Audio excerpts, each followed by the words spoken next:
Hey everybody, welcome to challenge number 41. Yeah, 41, holy cow. This one is all about Valentine's Day, and it's the first one in our year-long series of the 100K challenge. So this is like a sub-challenge of the 100K challenge, and all the challenges are a sub-challenge. So anyway, just give me one in the chat box if you can hear me and see my screen. You should see some heart stuff on there from my little Google search I'm going to show you in a second. Just give me a one. Oh, gotta pop my thing out. There we go. Everybody good? Good, good. All right, let me know where you're at. How's the weather? It is getting colder. It says snow today, but I doubt it. It's about 5 degrees, overcast. It was super foggy yesterday, like horror movie foggy when we were driving down the road. Good old Rock Hill, South Carolina, sunny and 57. I actually have a cousin who is the chief of police, or is it chief or sheriff in Chapel Hill? I think that's South Carolina. She just got promoted recently, which is amazing because she went there from Canada, so that's pretty impressive. But anyway, atmospheric cyclone bomb storm. Oh, okay, in California. I don't know what that is, but that sounds interesting. Crazy. We got our, oh, we got Mexico. Nice. Hot.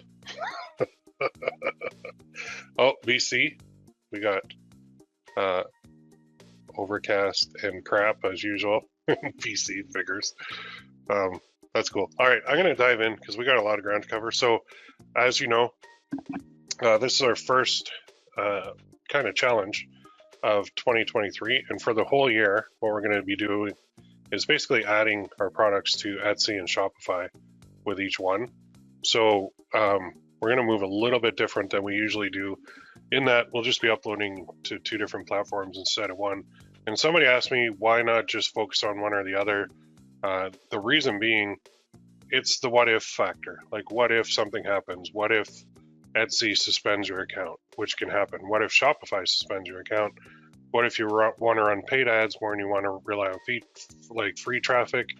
All these different factors come into play. So I'm like, I really like them both. So that's what I'm going to do in 2023. I'm just going to teach both instead of just kind of leaning on one or the other. And I think that gives members the best of both worlds.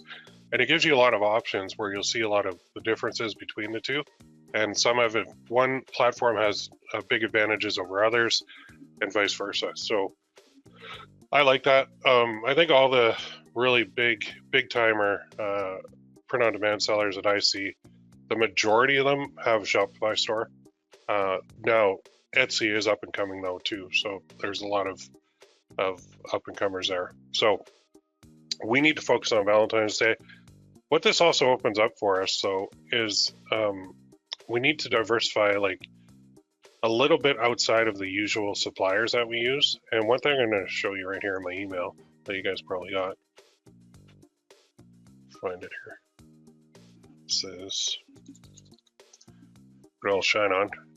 They had this little issue. This was 16 hours ago. So, hello, amazing sellers. Both of our production machines in the US factory are down. This will cause delays with graphic products coming out of the US facility this week. We're working very hard to get the machines fixed as soon as possible, and we'll provide an update this Friday. Okay, that scares the crap out of me because, as we all know, Etsy especially relies big time on shipping times and processing times, and when you don't meet them, what happens is your whole Etsy store will go into a payment reserve, which means they're going to withhold a whole bunch of money before they pay it out. So they'll withhold it until you actually ship the thing. So you'll still get paid, but they're going to withhold, and then they're going to keep a percentage from you for like 90 days, which is horrible.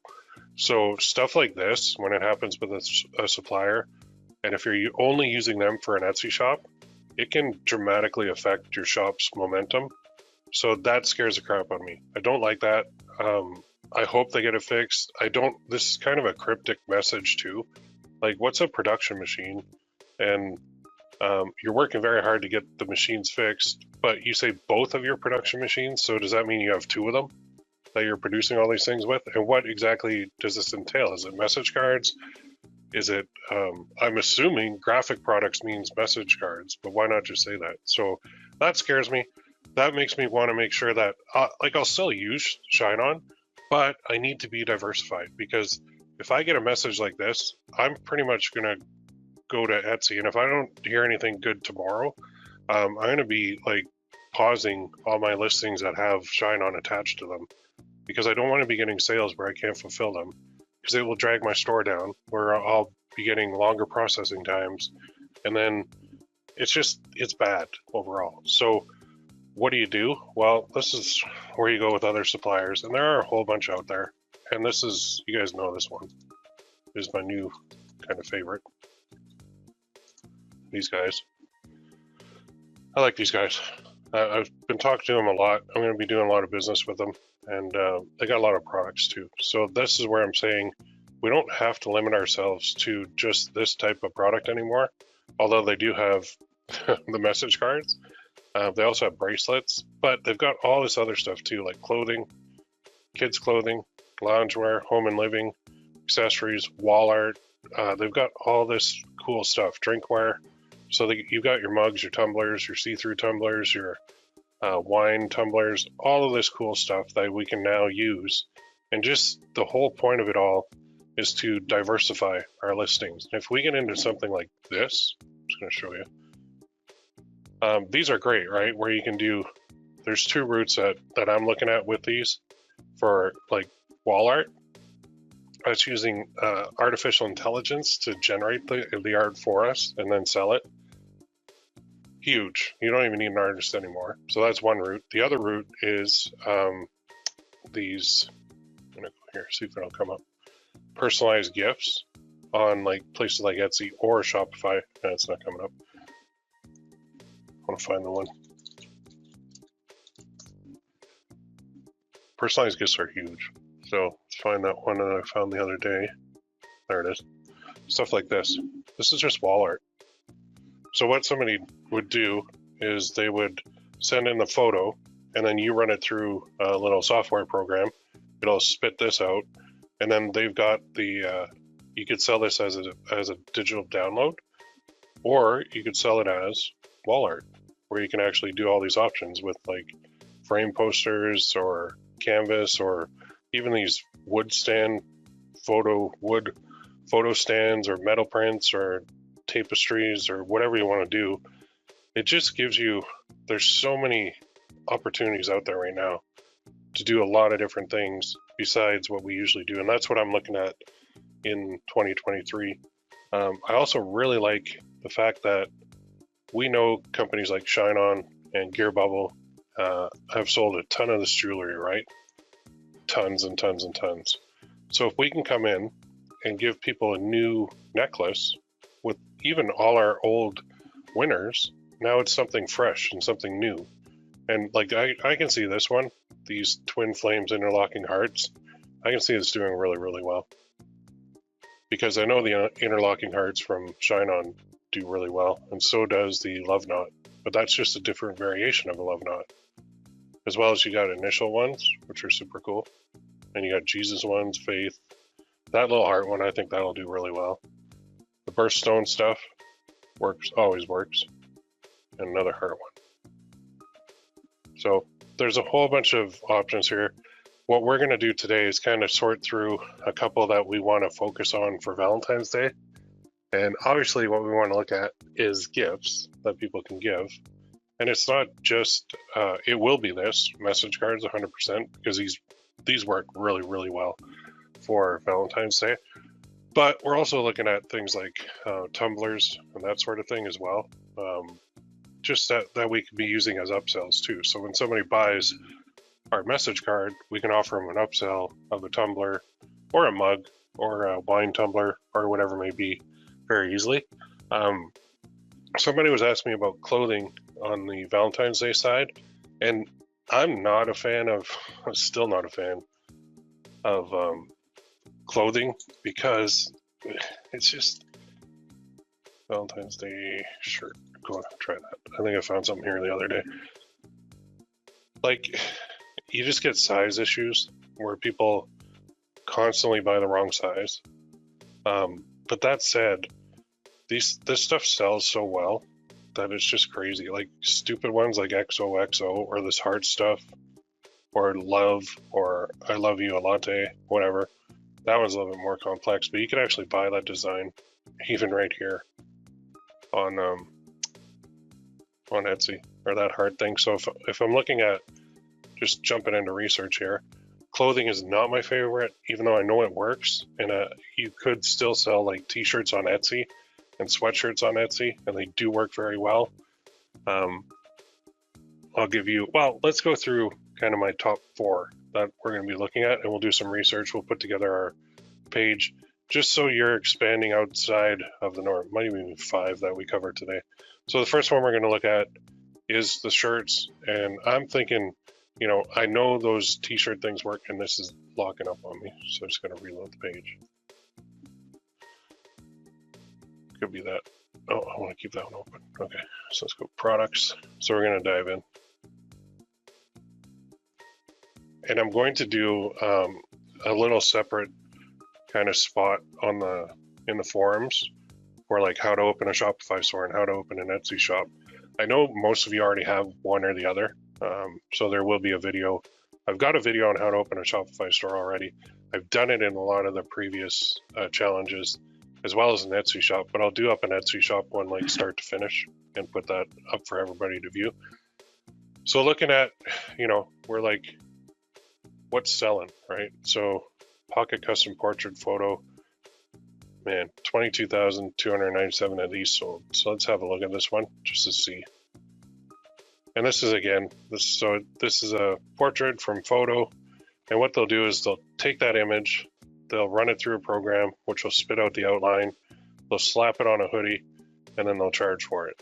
So you can see this is $19.80, which is 60% off. If we scroll down, typically they're going to build in some cost for the shipping. Now they're not putting the shipping cost here. I don't know. This is like the only US shipping zip code I know. 1041, so that's not bad. So something like that, we could do something like this. It's an idea. I'm going to add it to our sheet because it's something we've never really looked at before. And just because of how many of these have sold, I think it's something that could work very well for Valentine's Day. It's a little bit more involved as far as what we've got to do. But I've also learned that, you know, we all know there's no such thing as completely passive income. And if you have to build up your shop with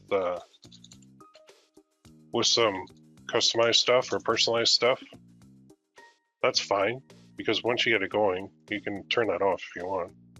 So let's go research. And again, I want to show you a few different types that we can do on our Etsy shop and on a Shopify store.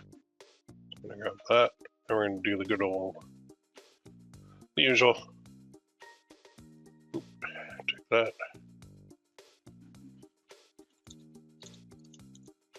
And I can share this sheet again.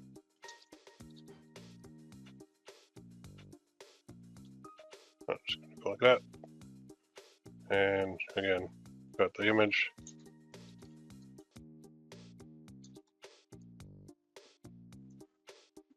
We could do the thing with the sales, or we can just plug in the sales. So we could put reviews, sales, price, revenue, notes, or let's go status, then notes. You guys have seen this before, but we got to keep doing them. Research is fun. So let's go view, freeze. There. Okay, now I'm going to insert that image. Oop, did I save it? Yeah, I saved it. File, or sorry, insert, image and cell, browse. Yeah, today we are doing the research side, and then we're going to actually do some creation and uploading, because we got to do both, and then we'll do some marketing in session 3.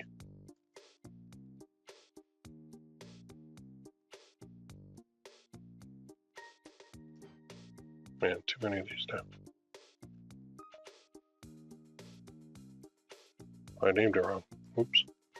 It's 41. There we go.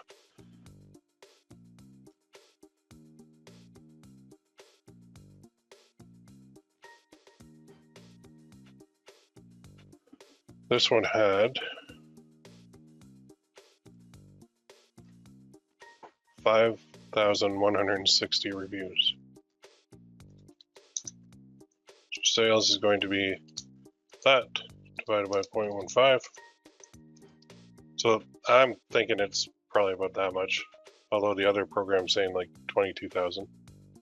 Price was $19.80 on sale. Sale ends in 15 hours, free shipping at the United States with $100 purchase from Lake House. Design art, okay. So we'll put 1980. Not going to include the shipping.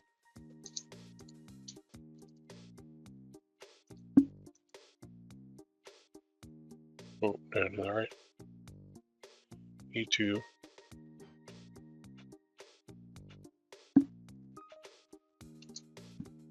That.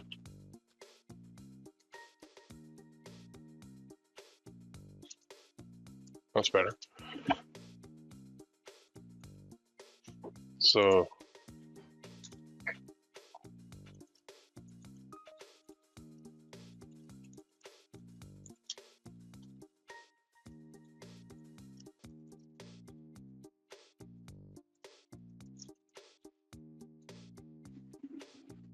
okay, there's one. The second one, I like this a lot, but I'm going to type this in. Actually, I'm going to go back here. There's a mock-up bundle. So this is more shirts. Will you hang up? And you'll see a lot of this too, where the prices are so low, and you're like, how the heck are they even doing this? Usually, they used to put the shipping price in there. Oh, cost ship $5.98. Some of these companies will do this as a loss leader, just to get some sales and to get their shirts going. And if you want to look up that, it's something that nobody really does on here, but it's the loss leader. Pricing strategy where products sold at a price below its market cost to stimulate other sales of more profitable goods. So we could do that. This is an old school strategy, which is a lot of grocery stores will do this too, just to get you in the door. They'll sell something super cheap. So, I mean, we've got even this one. This says 2,200 sales. All it says is love with some hearts on the sleeve. Apparently it's doing well. That's 26.16 plus shipping $5.90. So there are a whole bunch of ideas for shirts, but that's not all we're going to do. We're also going to do, close this off, minimize this, the good old standby, which is like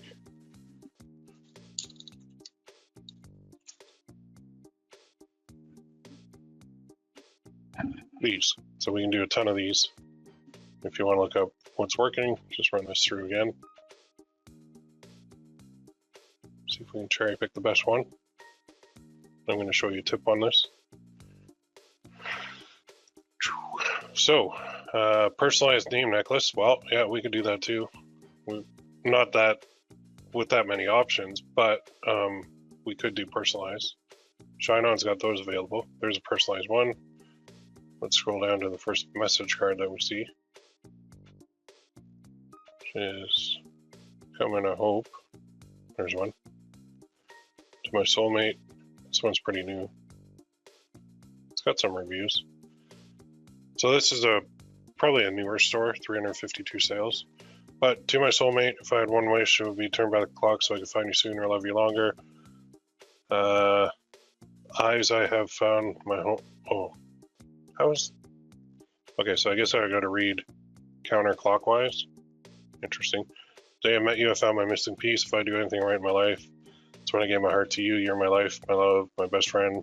I love you forever and always. Eyes, I have found my home. I don't get it. In your heart, I have found. Maybe it meant in your eyes, and yet it's still selling. Am I missing something? Maybe I'm having a brain fart here. Alright, let's that one is hurting my brain because it's all wrong. Let's get rid of this for a sec. Let's just find like something like the shop. I know these guys sell a lot, so I'm gonna go right here. I'm gonna go to Valentine's if they have it. They don't even have it. Vintage camera lens pendant necklace. That's a new one. To my girlfriend. Interlocking hearts. Yeah, see, all these we could do. These are their most recent upload. Something like that. I don't even know if they sold any yet. Oh, they sold a few. That's cute. So let's take a little screen of that. And we'll say that. And this is kind of the old standard. We all know this stuff works because we've done so many of them. So let us save that for here.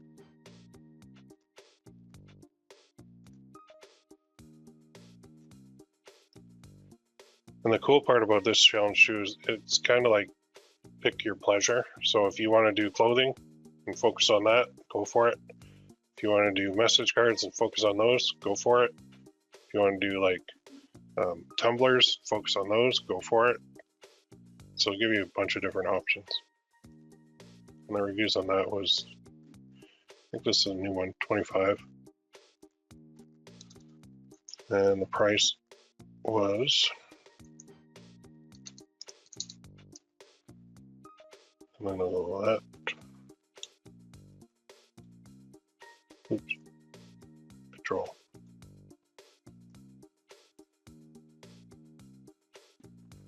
That didn't work.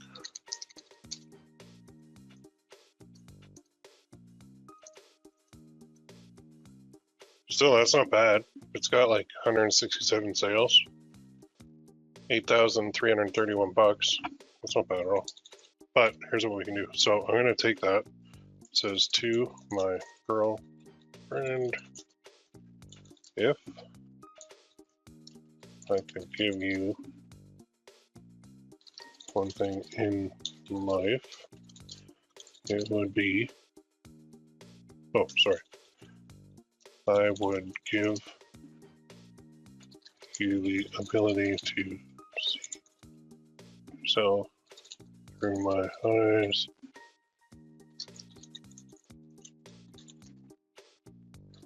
Once you realize how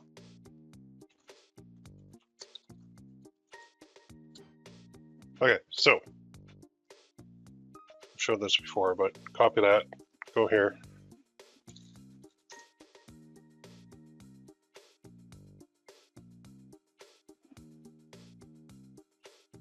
So what we can do is take a winning quote, which is that one on the left, and now we could say use Quillbot to rephrase it.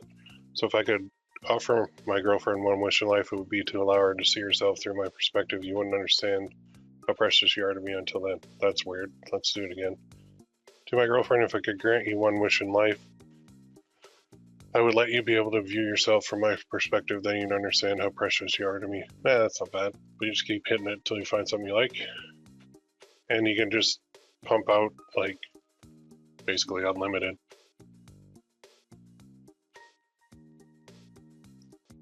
There's a whole bunch. So that's an option when you're using message cards, when you find a winner. Go to Quillbot and just paraphrase. The other option is this. Good old my buddy here.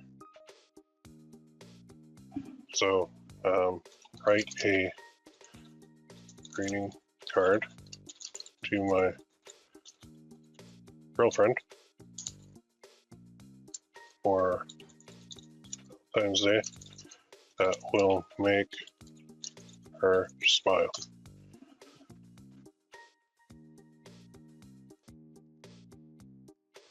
This stuff is kicking out Message Card City. So there's one. Happy Valentine's Day. Just want to take a moment to tell you how much you mean to me and how grateful I am to have you in my life. You bring so much joy and happiness into my world. Feel so lucky to have you by my side. There's one. Number two, to my girlfriend, I love the way you always make me laugh and how you're always there for me when I need support. You are an amazing partner. I'm thankful to have you as my Valentine. Love, your boyfriend. There's two.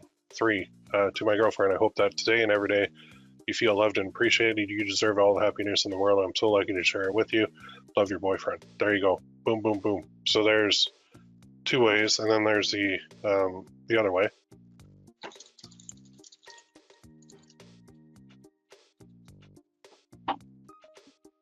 You literally go to sites like this, and this is pre-artificial intelligence. This is what I used to do. I'll go here and I say, okay, what are the cute things? All right, I can't stop thinking about you. You'll always be my girl. Since the day I met you, my life has never been the same. I love making you laugh. I love you more than pepperoni pizza. Love, your boyfriend. There's one right there. I just took 5 cute things and chopped them together. Now you could, obviously, if you spend more time, you can do this better. You're my dream girl. You ground me. You're kind of maybe like sort of pretty much always on my mind. Weird. I would follow you anywhere. Even these alone, like just watch this. I would follow you anywhere. When I'm with you. Let's go back here.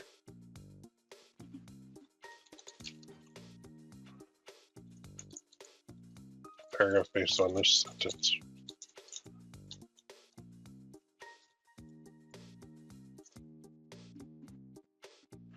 So, when I'm with you, everything feels right. The world around us fades away, and it's just you and me lost in each other's company. I feel a sense of calm and contentment when I'm with you. Like all is right in the world. You bring out the best in me. You make me feel like I can be myself. That's something I treasure more than anything else. Your presence brings me joy and happiness. I'm grateful to have you in my life. Every moment we spend together is a moment I cherish and hold close to my heart. There you go. So there's another way. These are cute things. Then plug them in, and then go like this. I don't know. Very joke to say. Sorry about that. My dog is very angry at the delivery guy who's at the door. Now, some of these might be offensive. I apologize if they are. Pepper! No! Leave him alone! Okay, so I probably shouldn't go through some of these. But you could do dirty stuff too. Anyway, we all know that. We've been through that. That's kind of option number 2 is that. And then we're going to go to another one. Just going to get rid of all this. Get rid of that. And then we'll go here. And I'm not even going to type in Valentine's. I'm going to put love mug. These are really good. Be mine. I love Ella. Ooh, that's probably a good one. Let's just see if this will run through the product analytics. Because I know a lot of people really love selling mugs. And I get it, because they're easy, they're simple, they do sell, but just the margins are really low. Add your photo, logo, and text here. Look at that. I saw, just yesterday, I saw a guy, because I watch a lot of YouTube videos, and I saw a guy, and what he did was he went to a print-on-demand supplier, and he looked at their top-selling items, and all he did was he would post those items on his Etsy shop and say, personalized, like he'll personalize it for you with whatever text you want or whatever photo you want. And that was it. Like it was a listing just like this, just personalized. And you could do this too, very easily, because we have the ability with like awkward styles, so you can do this no problem at all. But let's go back. So that's a personalized one. We can go here. Birth flower, Valentine's Day mini mugs. Don't know what that is. I bloody love you, hand me message mug from Valentine's. Try this one. Matt and Faith. There you go. A lot of personalized ones. So I'm just going to go back. Instead of love mug. The one that stood out to me was something like love you more. Now that's an ad. But let's check it out anyway. And again, when people see these prices, they're like, how are they making any money? Well, they're not. It's like a loss leader. They'll run a big sale, they'll get a bunch of new customers, and then they'll go back in and sell them later, more products. There are a lot of Valentine's Day ones on here. Let's look at the store. Unless I have it sorted by recent. That's the one problem I noticed with this particular, with Everbee. If you're running it on a shop and you have it sorted by most recent, you're not going to get the a true picture because it'll be listing like up here. Minimize. Sort custom. Yeah. If I go most recent, it's only going to show the most recent. But really, these are the ones that are featured. These are typically their best sellers. To the window, to the wall, to my cozy crib, I crawl. Me, parents, it's funny. Soulmate, I'm yours, no refunds or exchanges. Love you more. You're the only meat for my taco. I love the shit out of you. That's funny. Rachel and Michael. Rachel, I choose you. I don't need Google. My wife knows everything. I'm head over peels for you. David and Caroline. I met you, I like you, I love you, I'm keeping you. I've seen that a lot. Lauren, single, married, happy. Love and kisses. So, I mean, there's a whole ton of these. Let's go find a Valentine's Day one.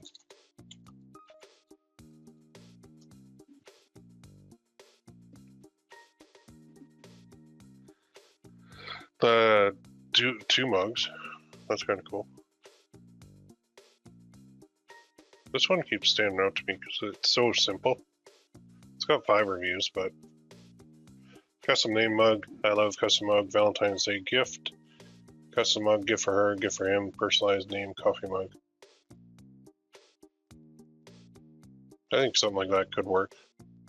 Although I do want to go to their shop too. New Year sale, 70% off face mugs. What's a face mug? Oh,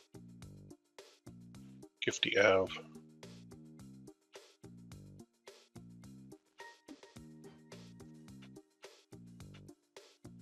Oh, they got onesies too, which is actually another good option. So I know we're on the mug kick, but hang on. Let me just move that over here for a sec. So I do want to look at that too. Okay, let's go back here. Back here. Back here. That mug. Love like Jesus. Huh, little gnomes. XO, even hard stuff. It's fine. Cute but rude. Okay. Check out that. It's got some sales. 24 reviews. That's not bad. $15.95. That's not bad. 43,222 sales. That's pretty good. And this is one of the, it's not really funny, but it is one of the standard ones that you see on like necklaces a lot. Let's go there. Let's take this URL. It's at $15.95, 24 reviews. So let's put that in. 24.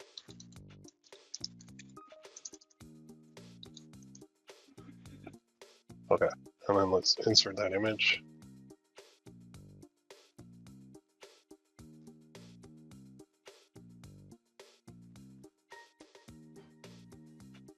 There we go.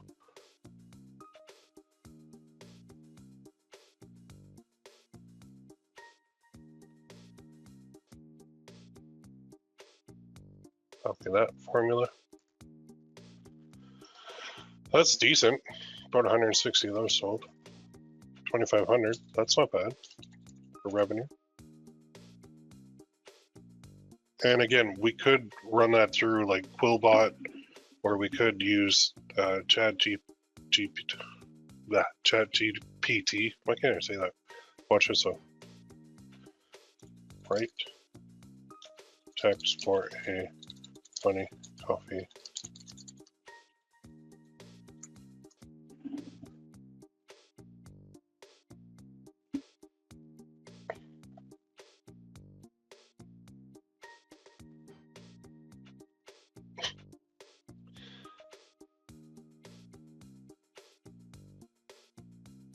So there's one. Write text for a funny coffee mug for Valentine's Day. Or write text for a funny thing to say to a wife.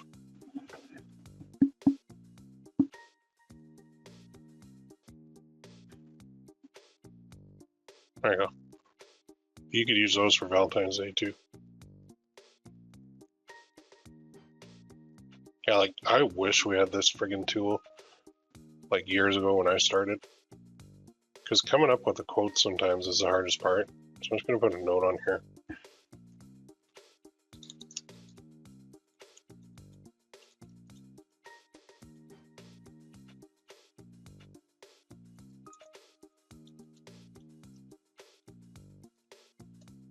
There you go. So we've got a hoodie, we've got the usual necklace, message card, we've got a mug, and then the other one is these suckers. So let's see how many sales these are doing. Onesies for kids. And if you're wondering, how can I sell onesies? Who supplies them? Well, Awkward Styles has them.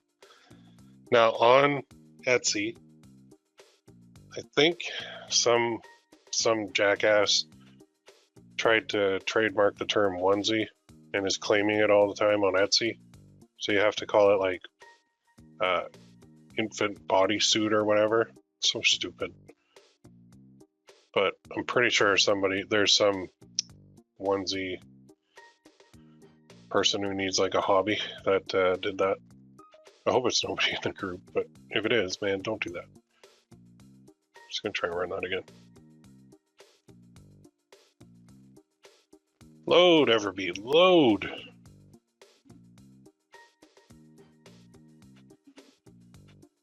There we go. Again, if you're noticing a pattern too, custom name shit does really, really well. Pardon my French, but it does. Like crazy. Here's a custom name, custom onesie, any text here. Like, really?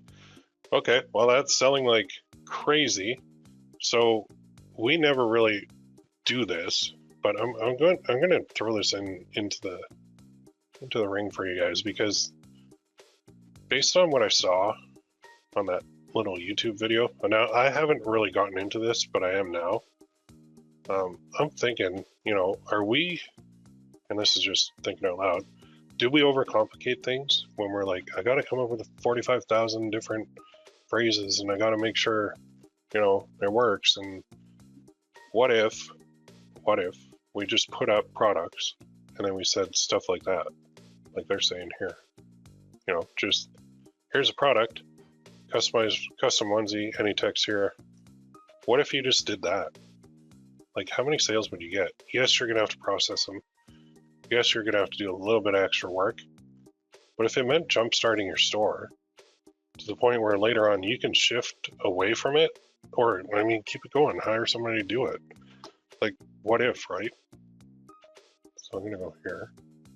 423 reviews, and that's $8.99. And what are they charging for shipping? $6.50. So $8.99. I don't know how they're making any money, but it could be a lost leader. 423. Okay. And just because they're charging that doesn't mean you have to charge that. Although, you know what? If you see people charging that, give it a shot. Try it for a bit. Even if you're at break even on the initial sale, they're going into your email sequences, right? You can message them. You can run sales on your shop. So this is the what if experiment.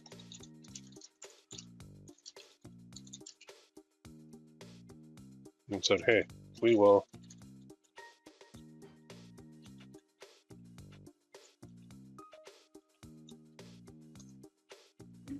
I almost want to call it like the lazy man's way, but because I've been seeing it more and more and more, I think they might be onto something.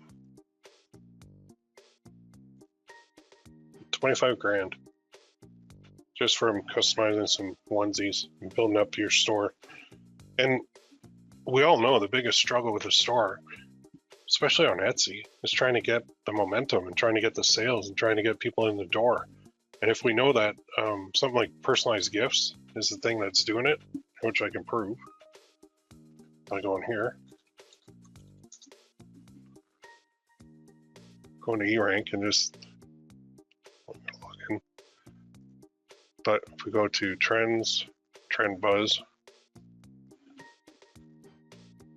personalized jewelry, past 30 days, gifts, minimalist, personalized, gift box, gift for her, handmade, personalized gifts.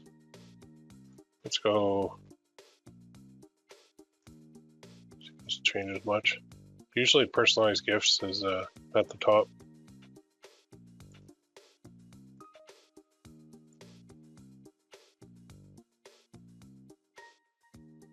It's in there, but it dropped to number 9. But gifts is up there. Minimalist, of course. Personalized jewelry.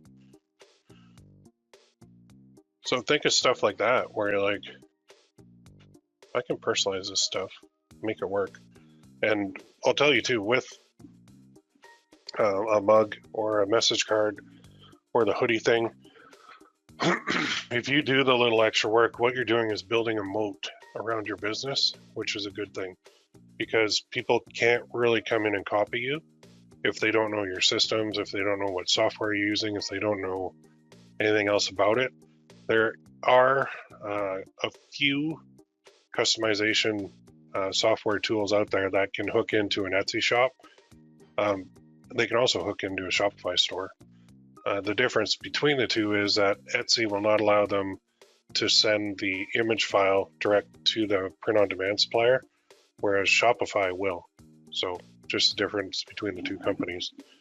Let's go back here though. So like we see personalization all over the place. I'm going to show you that one more. So we got the mugs, we got the hoodies, we got, that could be a t-shirt too. It doesn't have to be a hoodie. And instead of a mug, it could be a tumbler. So I could go, Valentine's Day tumbler. Valentine, I'll just go Valentine tumbler. Just want to see the search volume, 20. So there's a little, not much, but you can do things like these. And these are digital downloads too. Actually, most of these are. But we could do that if we wanted. I think the key here is this keyword. If you could own this personalized gift keyword, 3,300 searches per month, man, you would be laughing. So something like, I'm gonna go back to this one. Ready in 6 hours. Holy crap, that's fast. Look at the reviews on this stuff. So I'm gonna add this to our list because this is a product that we can do on both Etsy and Shopify. It's actually easier to do this on Shopify. Let me add this one to the sheet.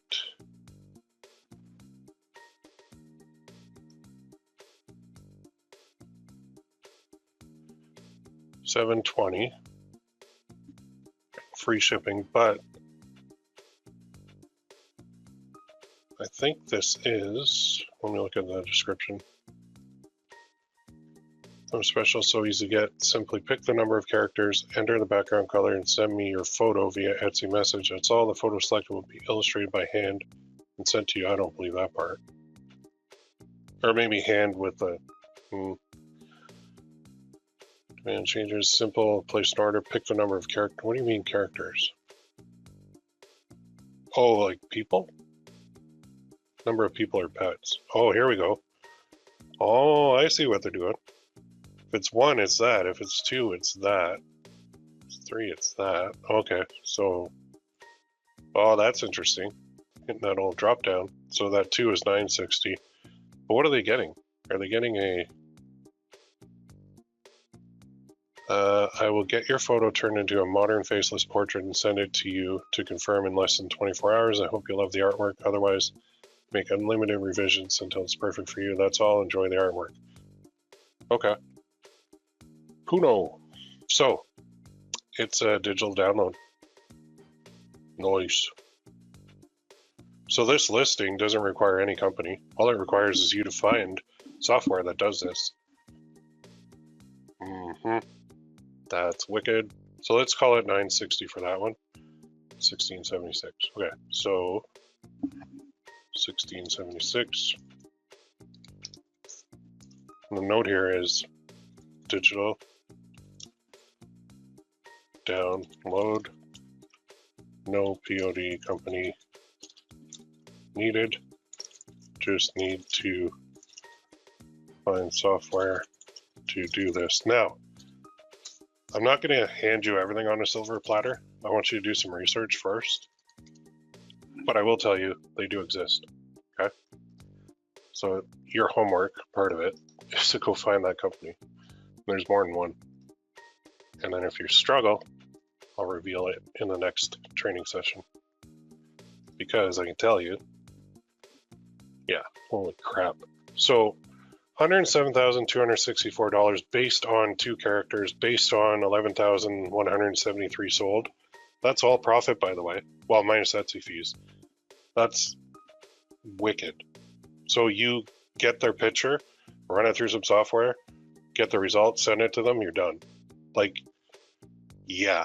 I don't personally believe they're hand drawing 11,000 of those. I think they're using something to do it, because I've found stuff that does that. So, yeah.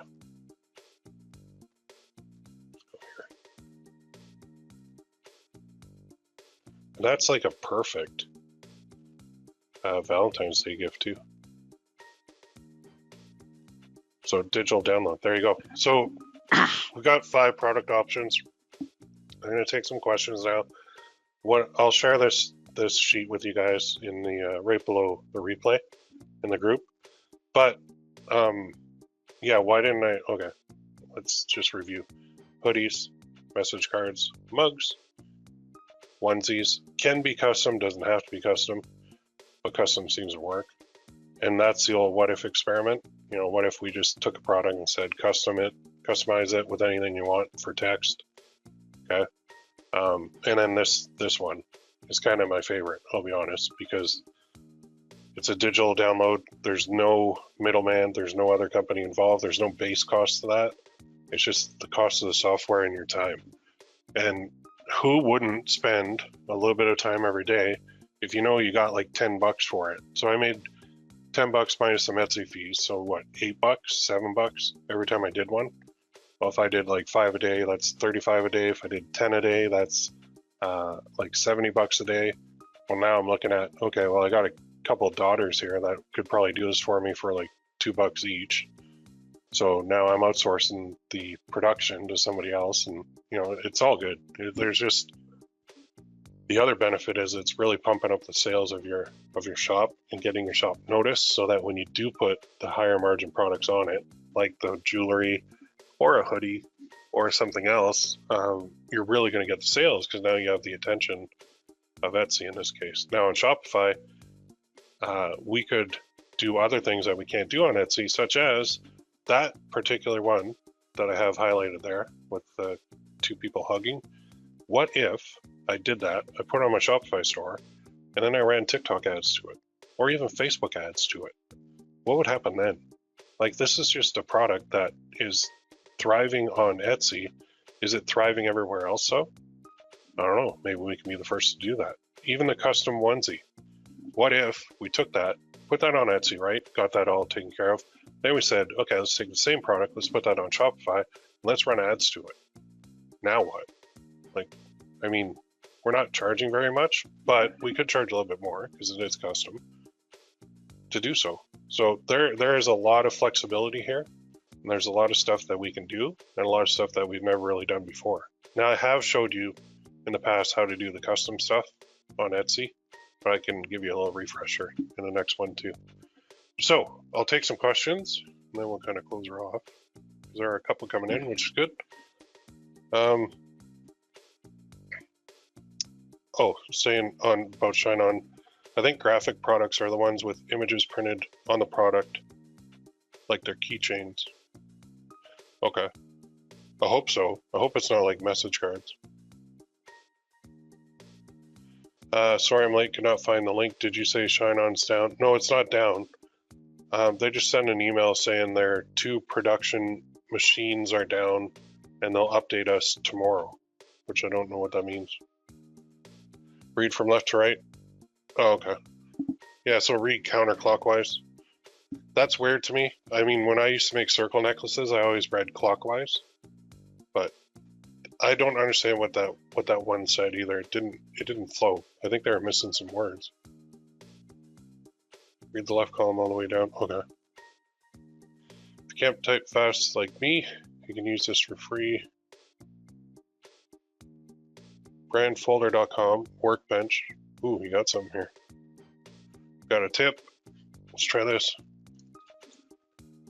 brandfolder.com/workbench/extract. Oh, you're gonna be my favorite here if this does what I think it does.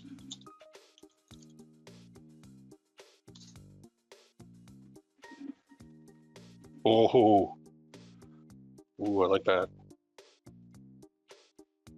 Let's try it.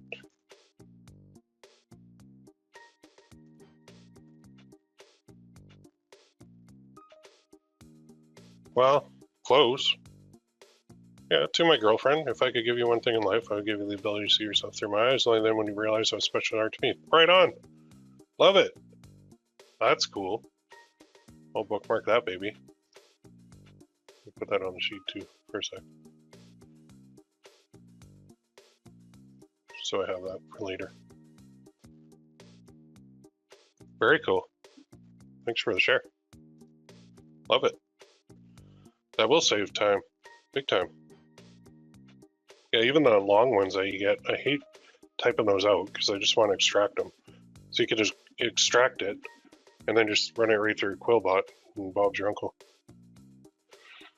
All right, question for the winning message cards that are working. If we rephrase the message, then will the rephrased message work? Well, we don't know until we run it, but I know that whenever I found a winning quote, and whenever I do find a winning quote, whenever I kind of make a slightly different version of that quote, it tends to get sales because I think I'm on the right track. And well, I know I'm on the right track because I'm getting sales. So I'm going to just modify it slightly and make another one, and then another one, and another one, and another one. And eventually you see them kind of looking the same or sounding the same, but they're not quite the same. So yeah, it does work. Is it guaranteed to work? No, nothing's guaranteed though. Excuse me. Throat's going dry. I seriously don't know how teachers teach for like 6 or 7 hours a day. I can't go an hour without losing my voice. Question on your Excel file. The sales and revenue are the total sales for the item since the item listed, or the monthly estimate of sales? On my sheet, I just take the reviews, and the reviews are like all time, and that's what I'm basing the sales on. So this column here would be all-time sales, not just monthly. Because yeah, things are seasonal too. So Valentine's Day products aren't going to necessarily sell year-round, but this one, to my girlfriend, it could be positioned as year-round. So could this, I guess. So could this. Actually, all these could pretty much be year-round. But you can make sure, like on Etsy, for example, you're including like Valentine's Day keywords and Valentine's Day tags and Valentine's Day in the title to make sure that when people are searching for that, it'll come up. On Shopify, we could list it kind of as a plain thing, and we don't really have to worry about SEO as much because we typically will be sending like paid traffic to Shopify. Okay, I got a problem to decide on the background for message cards. Keep it simple. The biggest ones you'll see, and I always go back to this one because this is the internal brand store from, let's go occasion. What do you see? All right, solid, dark with light text, white with black text. This is Shine On Store. So you're not seeing a whole bunch of ornamental stuff. Well, there's one, but to my sexy wife, I stole your heart. Now mine is 3 sizes happier with you. Love your Grinch. That's cute. That probably sold like crazy for Christmas. But the thing about this shop is they see all the data from all the sellers. They see all of your designs. They know what's working and they know what's not working, which is a story for another day because I'm not really all that gung-ho about a company competing with me, and I'm really not gung-ho about a company training people on how to compete with me when they all have all that data. I just think that's a gigantic conflict of interest, but that's a whole different can of worms. So yeah, for backgrounds, keep it simple. Either go dark with light text or light with dark text, and I'll tell you, kind of the dark with light text tends to work a little bit better. Not even gray, I would even go black, like this one. Just keep it simple. Now that said, you can certainly experiment with the floral stuff and the others just to stand out, and I have sold a lot of that, but I think the bulk of my sales come from the simpler designs than the super fancy ones. Just like everything, I think. I got shot down for using onesie. That word is owned by Gerber and they get nasty. Yeah. Yeah, like how do you own a word onesie? Come on, man. Yeah, so you have to call it infant bodysuit or something like that, and you can't mention onesie at all. I wonder if I could even search for onesie here. What are these called? Ooh, they have onesie. Oh, maybe they got around it. So I don't think I would risk all my listings with this. But if you notice, they put onesie with a little R in a circle there. And that is, this part is what is saving them. Because when Gerber searches Etsy, they'll go like this. Let me go to a new one. So Gerber, they'll come in and they'll go, okay, onesie. Anybody's got onesie, I'm sending them a message. They have to take it down. That's my word. It's like, really? But looking at this now, like we found something. If you put that little R on there, if you want to get it, the ASCII text.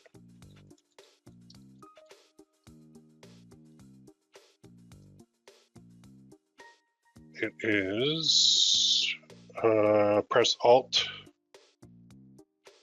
169. So watch this. So I'll press Alt.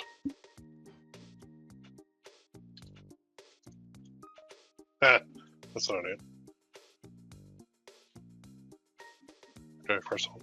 Wait, 169. Why didn't that work?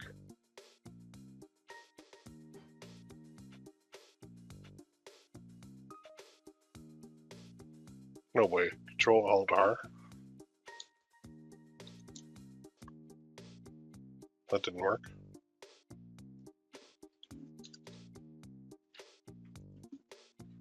I got the TM, Alt 0163.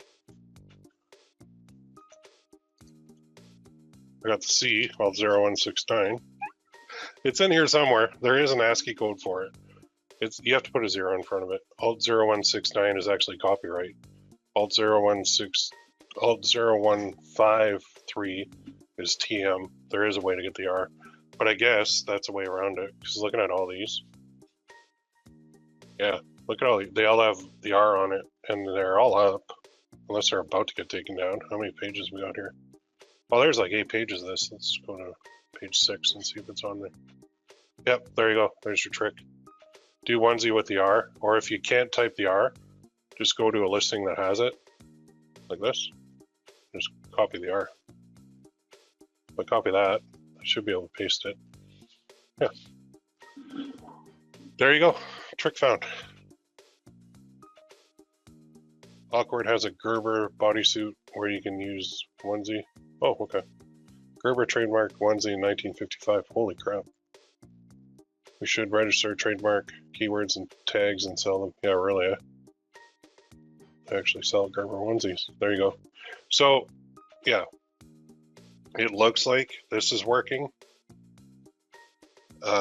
Maybe that will work with some of these other people that are badgering Etsy sellers. Like, I know if you put this word, because I got busted for this. Well, not busted, but apparently this word is taken by some lady, and she freaks out if you use it on anything. She will be contacting all these people and being like, you can't say tiny human. That's my word. And I did a mug and it said something like that, like tiny human onesie. I don't know. Maybe it'll get to the point where everybody trademarked everything, so all you have to do is put that R or the TM on every single word. Yeah, I did a mug like this, tiny humans. And somebody contacted me and said, take that down, that's my word. I was like, okay, weird. What if we spell onesie differently? Yeah. With trademark stuff, I think there's a similar part of it. If it looks similar to the original, it's kind of like onesie or onesie with a Y. But what if, so Disney or Disney, like, you're still kind of profiting from their brand. I don't know. I'm not a trademark lawyer. You can try. Beats me. I just know I put stuff on Etsy, and if I get a takedown notice, I'm like, shit, I gotta take it down. But anyway, so let's review and let's give you some homework. And like I said, I'll post this for you. It's kind of like a pick your path, right? And I would suggest doing all these, honestly, because we've got an Etsy shop, we've got a Shopify store we're going to be loading these up on, which I will be showing you next week. But we got our hoodies, we got a lot of ideas. We always have tons of ideas for these message cards. Like, these are going to be huge. Mugs always work. Onesies work. And the custom kind of cartoonized, I'll give you a tip there. Photos work, but that is just a digital download. So all 5 of those work, and there are even more. But the one I'm kind of holding back is actually for the second Valentine's Day challenge, because it will be a digital product that we can sell right up to the 14th because you download them instantly. All right, I'm going to close with that. You guys got some work to do, and thank you for that tip on this too. Maybe I'll leave this in here. Extract text from an image. That's awesome. Save a lot of time with that. Super cool. Thank you very much. All right, we're going to close down the old training session. We'll see you in number 2 next week. If you have any questions, let me know. And have a great week, everybody. Talk to you soon.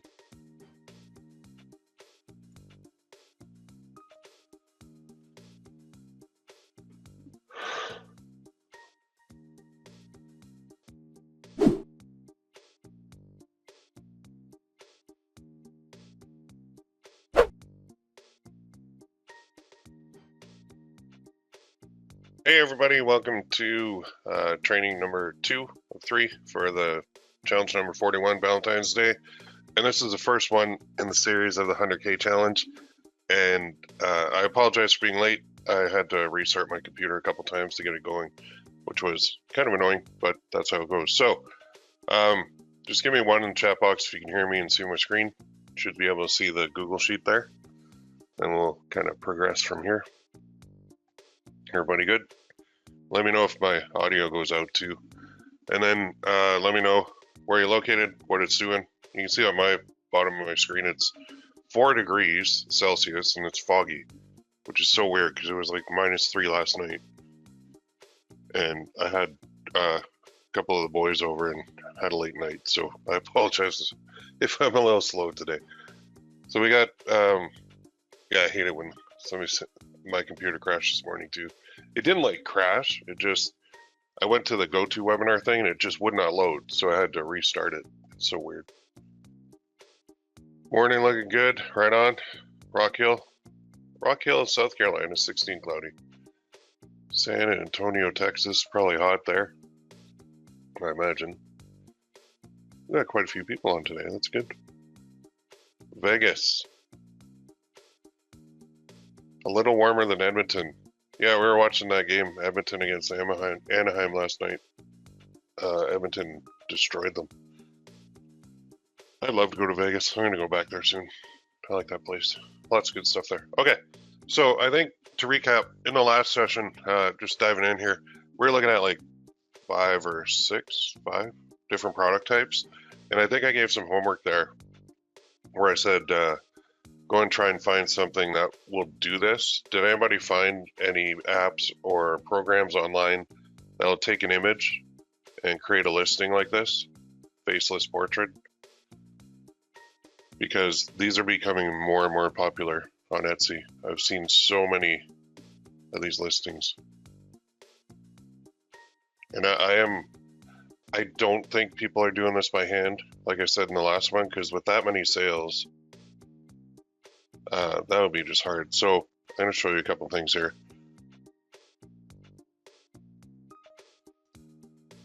I'm going to show you how you can find tools, guys. So that's where I'm going to start today, because this is a really good way to do this. So Design Pickle's one, but Fiverr's another for sure. Etsy's got them. But there are programs. Pin.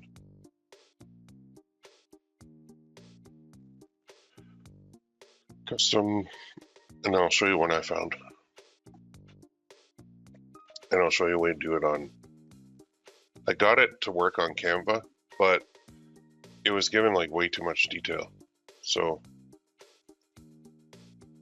instead of custom illustration, I'll do this.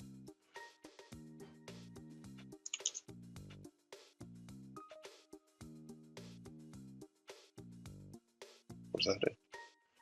iCanvas. I should have bookmarked this. 2020 faceless portraits. Portraiture. Cool.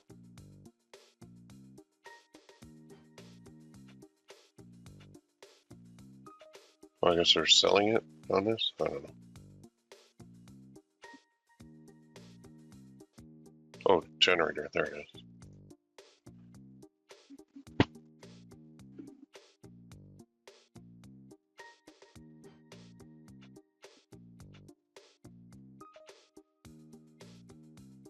Procreate. Okay, so let's go with this option first. You don't want to do it yourself. These guys are all selling them, which is interesting because Fiverr is selling the faceless portrait thing, but you can sell them on Etsy too. So you could go where you're like, okay, I got the image, I'll send it over to Fiverr, I'll pay like $7 or something, and then you can upload that as your kind of finished one. But I would rather have a way to automate that. So there are tutorials here. Procreate is one, I guess. I've never used Procreate. Pinterest. Night Cafe. Oh, this is the AI thing. Uh-huh, okay.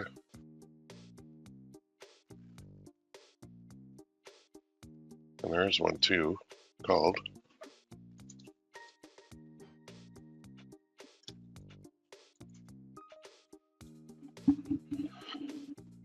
This one.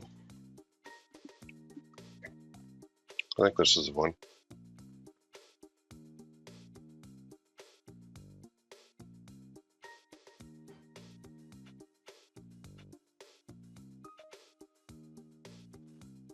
Nope. AI can do it. Faceless pixel art, is this it? Sorry. Nope. Skillshare? Nice. Okay, so what I'm going to do, I'm going to go through this. Artsy AI image generator. I'm going to show you the one I found, but that's what I do. I'll do some digging and I'll try and find it. And then there are ones that will do it, like cartoon image generator. You can do these too. Cartoonify, Photo Bear, Shutterstock, Be Funky, Photo to Cartoon. This is one I was looking at.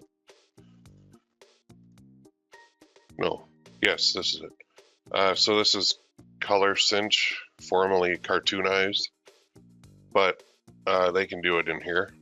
They can do the stick stuff too. So all you do is you upload a photo, and then they'll actually create it for you. So if I take a photo, let me find one. See if I got one here. Let me find one on here. Let's go.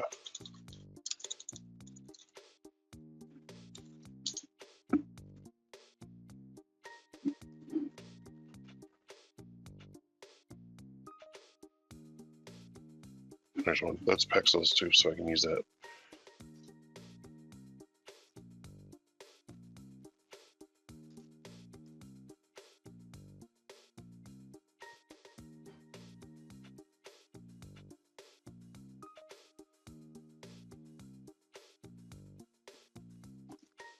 Show in folder. Okay, so I got it in my folder over here. What I'm going to do is drag and drop into here. Or upload D drive, downloads, okay. D drive. The reason I'm going through this is I had quite a few people that were sending me messages on this. And I wanted to show you how you can do it. So you got that, and then you got Cartoonizer, Sketcher, Painting, Digital Art. So if you go to Cartoonizer, let's do that first. And let's do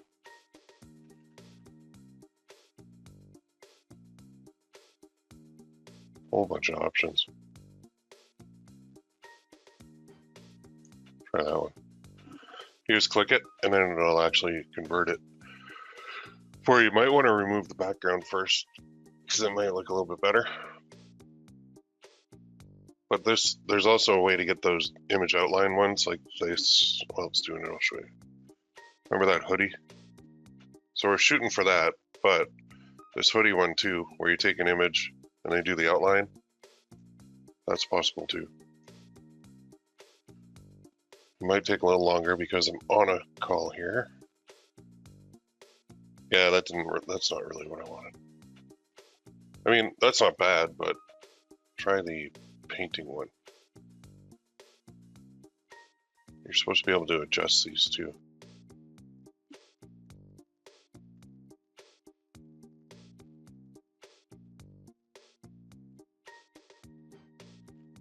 I don't know, that one. Try this one.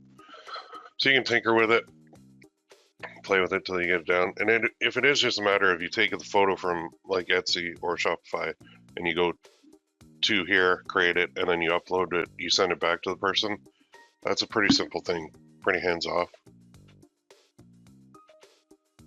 Oh, if I want the settings, I guess I gotta upgrade over here, where you can adjust the settings on it. So I think that's where you're fixing up the how smooth it is, or how much detail it'll take in.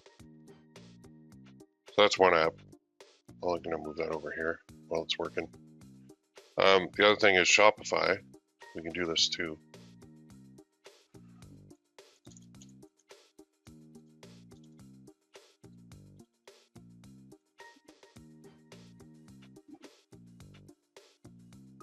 There's a bunch of these.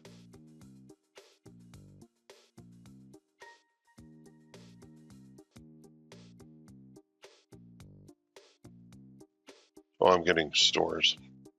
Product customizer. Okay. I'm gonna have to make a list of this stuff. And maybe what we'll do for homework is we'll go through all these and we'll come up with a list of options for you guys. Because that one I just did is still at 70%. That's no good. Okay, I'm just going here. Procreate only works for Apple. Okay, I must have an iPad. Nah, I don't want that. Luna pick. Okay, let's try that. I should have read the comments. Cartoon.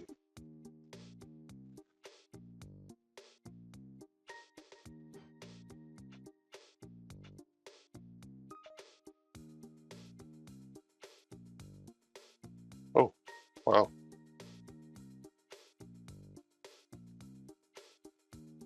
Ooh, that's fast too.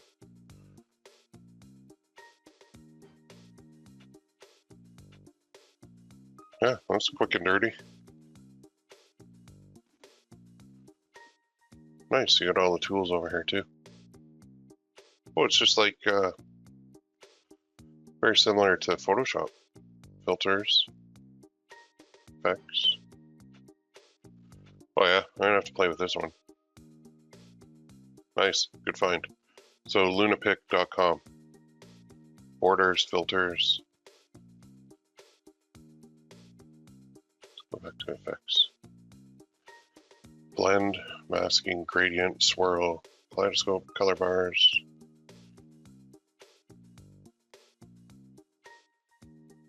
Nice.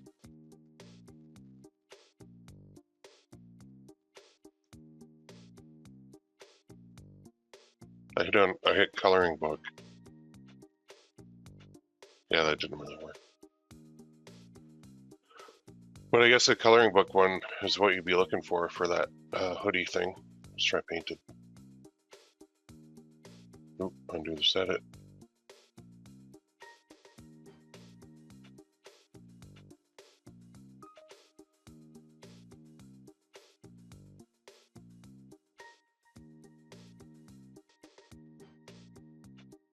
Well, I guess I have to do it. Maybe that's why it didn't work.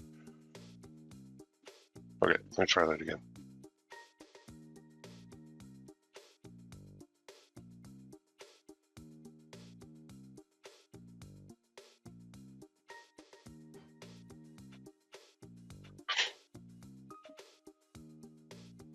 It's gotta be in here somewhere.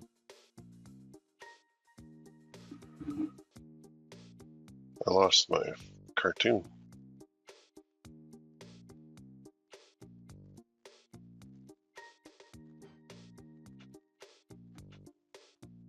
Oh, here we go. Pencil effect. That's cool.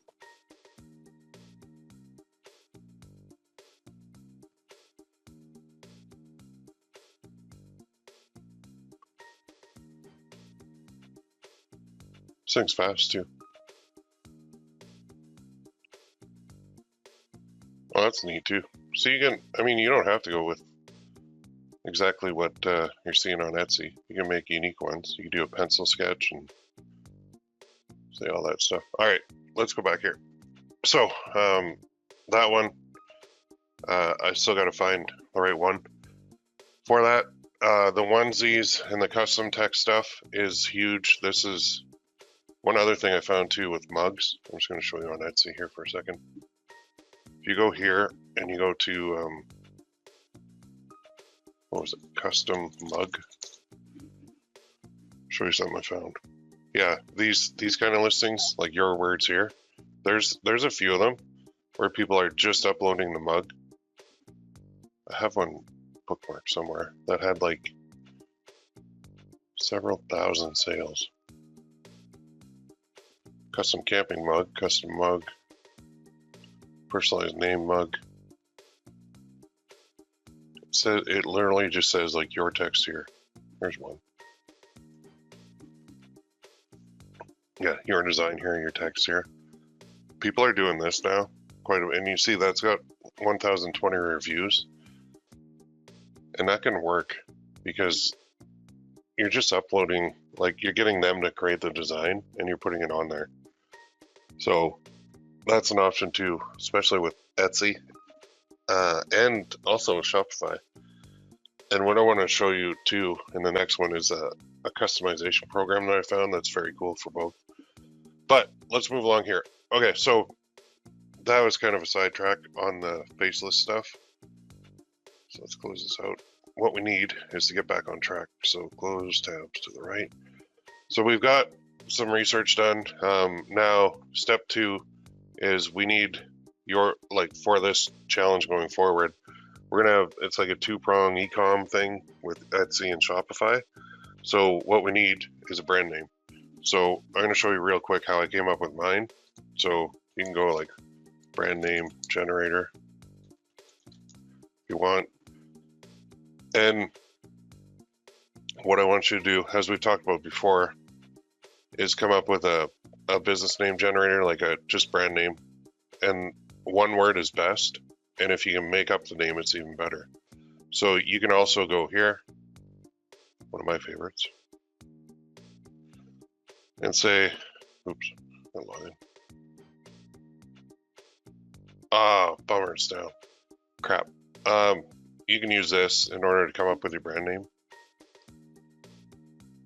Yeah. I guess we're in the, oh, it shouldn't be down right now.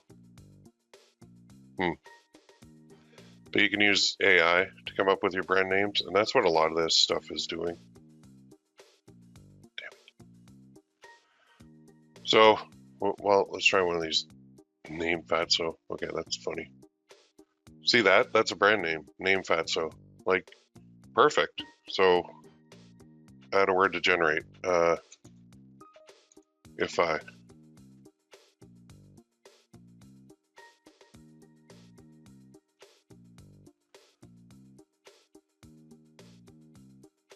So it'll come up with all these words, and then you're gonna go here to GoDaddy. See, I can't, what I did is I asked artificial intelligence to come up with 1-letter words that were made up, unique 1-letter words, starting with the letter Z in my case. And then I asked them to add like icity onto the end, and it actually came up with one of the brand names that I chose. So that I went here and I went,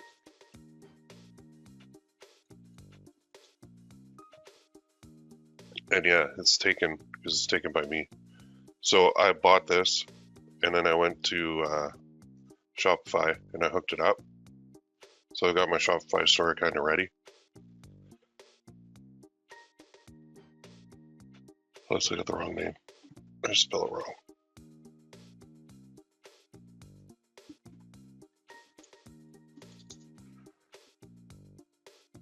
Log in.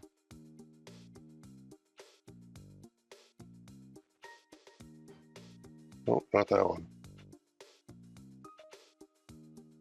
Oh, log out. Hang on. This is a store I had to close. This was the one I was going to do with my brother-in-law. And we didn't end up doing it. Probably a good thing. Let's go back here. There, log in.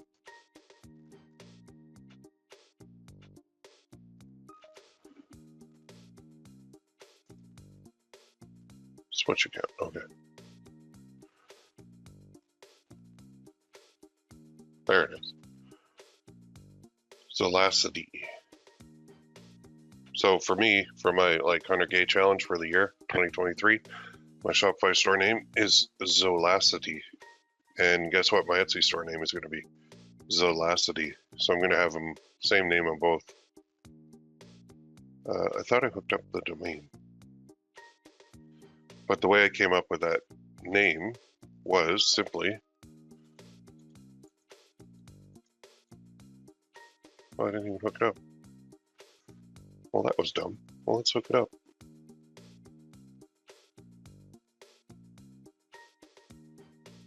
I thought I already did this.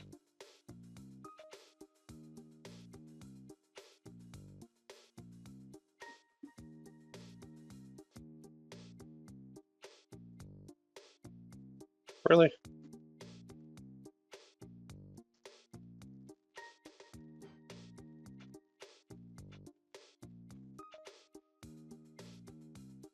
I guess I didn't. Okay, so I got some work to do here. I do also have a video on how to set up a Shopify store. So you're gonna need a brand name. You're gonna have to set up your Shopify store. I'm gonna be going through and tinkering with this a lot on all the future ones going forward, setting up the homepage and setting up all the settings like the domain. I'm not sure why the domain is not connected. Let's see. Well, let's do it. Connect existing.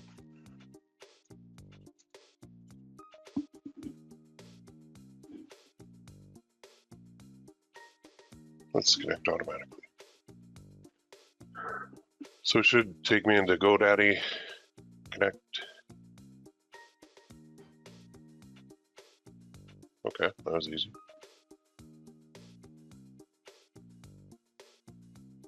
Nice. Well, that's how easy it is. So just go to settings, domains, and then if you bought it on GoDaddy, just connect automatically. And it'll, I think this thing is actually reading exactly where your store is too. So that's kind of cool. That's very cool. So let's go view it now. It should be the right domain. Yep. There we go. And on this one, I've already got Shine On hooked up, but I'm going to hook up Awkward Styles to this as well. So to do that, you need an Awkward Styles account.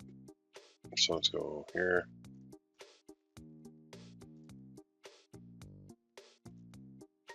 And for you can go ppc.com/. If you go there, that's my thing. That's my referral link, so I can sign up. And I can put my info in here. And what I would do is dedicate, did I spell that right? Hope I did.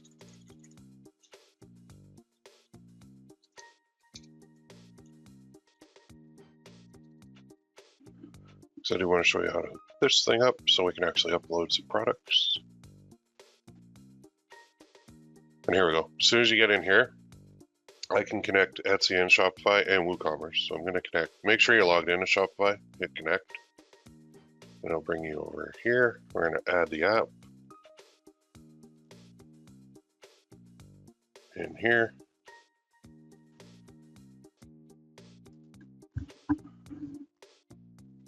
And then they do all this stuff. So I'm going to put install the app.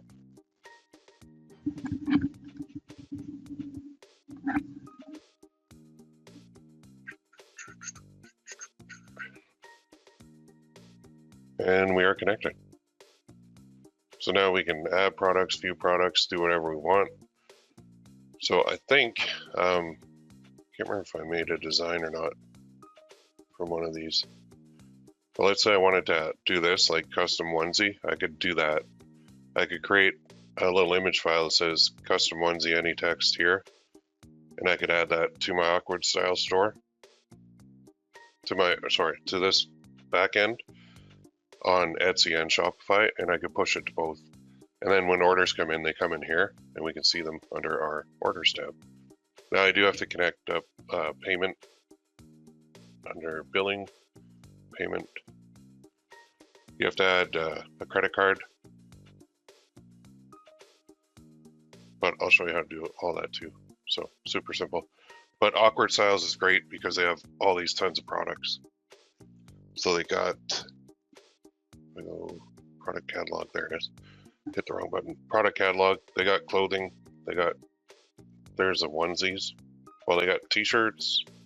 They have to call them baby bodysuits because like Gerber, I think, has a trademark, right, on the word onesies. But they have all these that we could easily customize and add to our store, or even just put them in there as customized. The other cool part about this is we've now got message cards on Awkward Styles.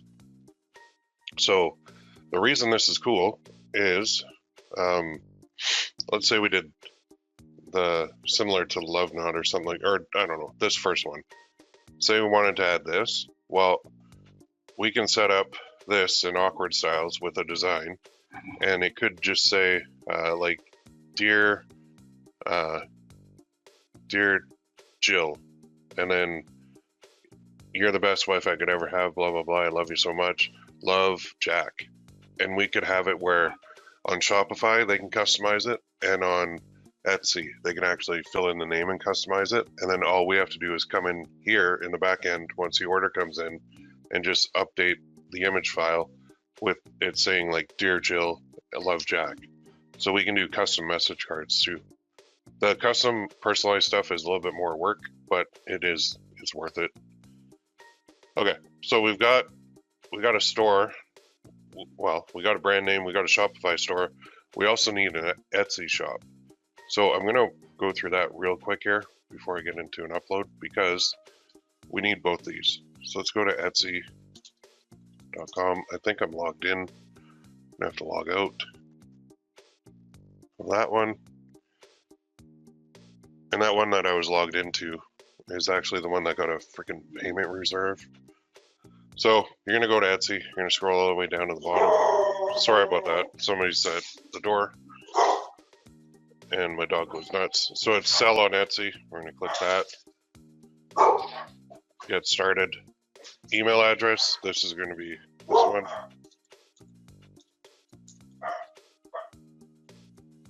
Use the same one. Continue. And your first name, password, and then register. And then we get back here, and we do have to go to our Gmail, which is here, and we got to confirm that. So let's find, there it is. Let's create this quickly. Oops. Move this over here.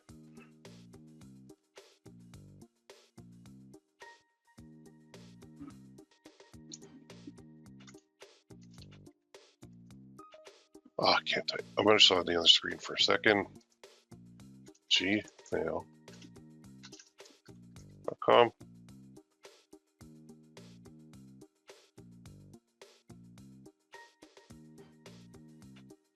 There it is. So once you do that, you got to go here, confirm your, oh, we got to confirm it on awkward styles too. Might as well do that. Then we'll go back and we will go in the inbox and we'll confirm on Etsy. There we go. Which is weird because it's not actually all set.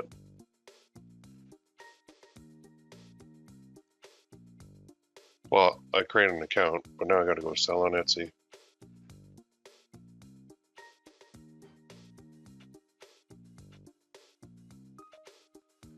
Let's do this. And then what brings you here? Don't get this. Like, that's so dumb.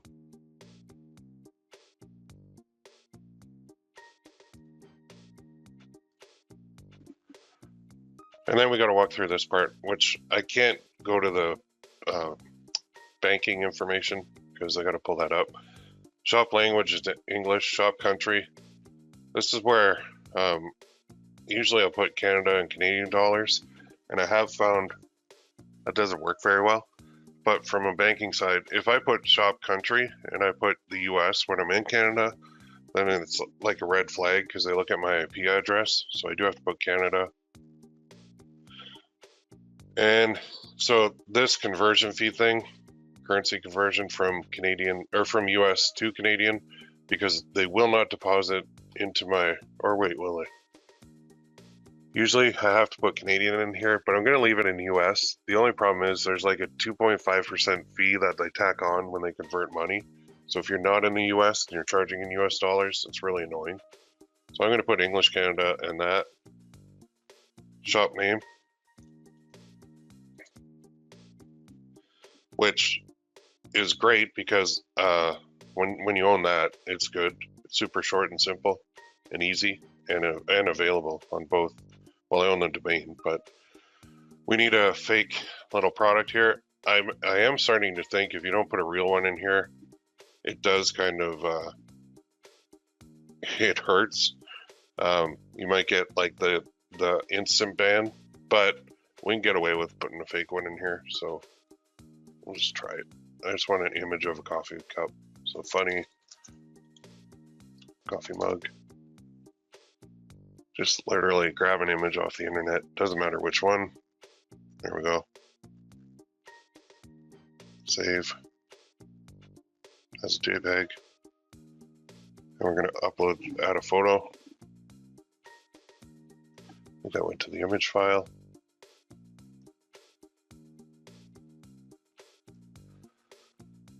And they want it 2000 pixels, but they will take it. I don't have a video. Title.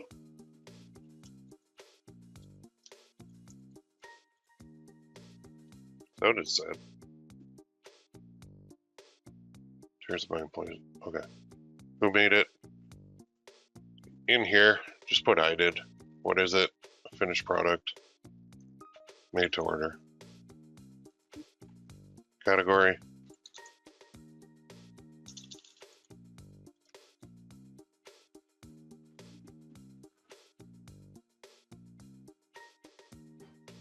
They'll also find available in home and living, kitchen, dining, drink and barware, drinkware, blah, blah, blah. I'm assuming it's going to be a ceramic one. Primary color is white. I find the more info you put in here, the better. Black. Let's say it's like an 11-ounce one. Oh, sure. Yeah. Yeah. No.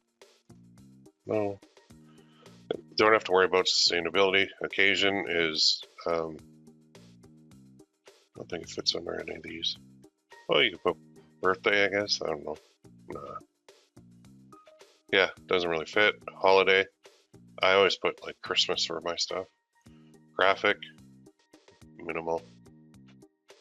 Or words. What is it?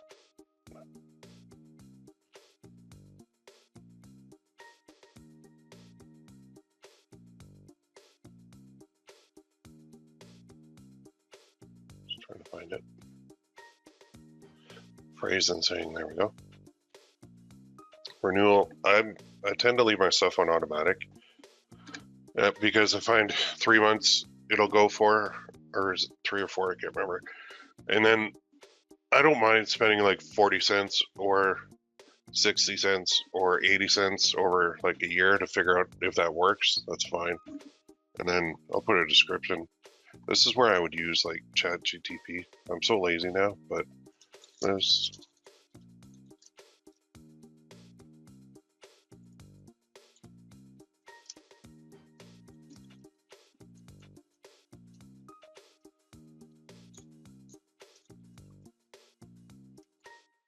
something dumb like that. Production partner. We're going to be adding them after, but for now I'll just pretend it's me. Tags, like, and later we'll be doing these properly.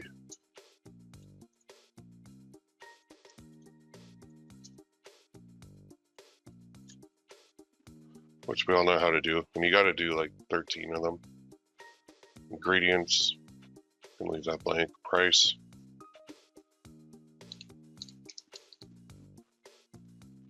Now I don't have any shipping profiles set up either yet, obviously because I just started. Personalization, leave that off. Shipping, this is where we can add it. I'll enter prices manually. Country of origin, I'm going to put United States.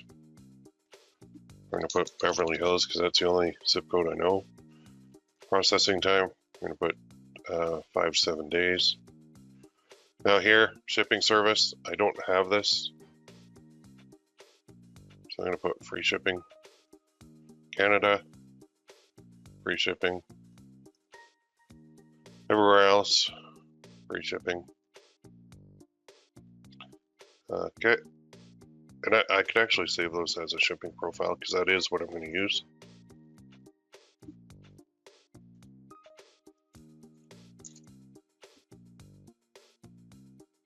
And then when I do other stuff in the future, it'll work nice. Okay, now we're at the item weight, kilogram, I don't know. We don't really need that part. Preview shipping price, that's fine. Apply a simple policy.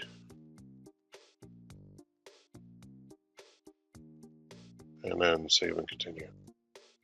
See if I get any error messages on that. I didn't. Good. Do this later. So here's where I have to kind of stop on the live because I'm not going to enter all my info here in front of everybody, because I actually entered my phone number in one of the trainings and been getting a lot of calls from those scammers over in India lately, and it's really not fun. So I got to keep that totally private. But so I'll enter this. I'm going to enter my corporate thing in here with the corporate bank account, all that good stuff. Then for billing, you're going to add a credit card. And then for your shop security, that's where they want like two-factor authentication turned on, which is just connecting your phone number to it so that when you log in, they can send you a little text prompt and then get you going that way. So I will do this in time for the next one. I'm going to move this over, but I'm not going to do it right now because I don't want to do it live because, yeah, I got kind of in trouble with that. So going back here, we're kind of at now, we've got our brand name, Shopify store, Etsy store is like half open. I've connected awkward styles. You can also connect Shine On to it. You can connect Gear Bubble to it. You can connect Printify to it. You can connect everything to both Etsy and Shopify. And the whole thing is going forward, whenever we're creating a design, we're just going to be uploading it to Etsy and we're going to upload it to Shopify.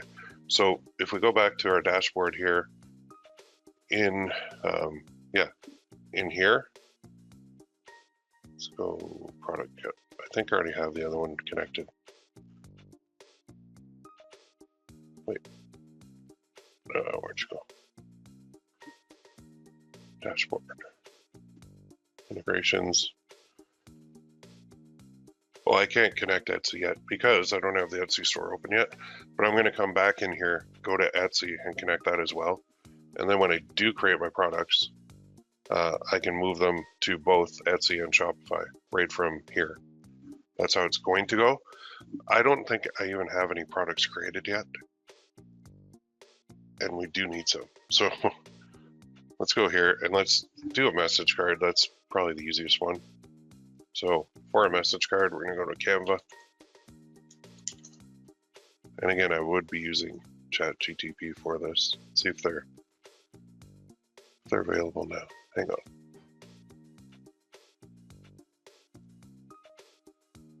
Still down. Man, I gotta do this old school. You guys are killing me. Okay. Create a design. Custom size, 1000 by 1000. I'm just gonna upload a card. So let's click this. I wanna go to elements. And I wanna find like a dark background. So I'm gonna put black. Heart. Oh, I meant background. Or we could use templates as well. I've got a lot of those. I'm going to go to graphics. I'm going to find one.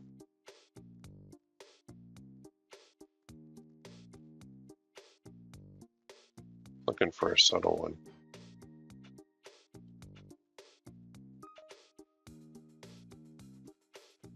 Not super subtle, but let's go like this.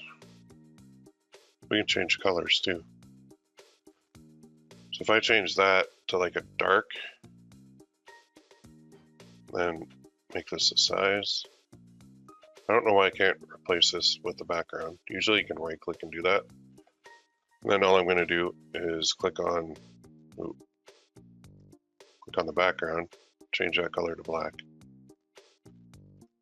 Let me move that back, and then I can actually change this color again. Just make it a little darker. Ooh, too dark. So there, you can barely see those hearts, but they're there. And then I can do my text.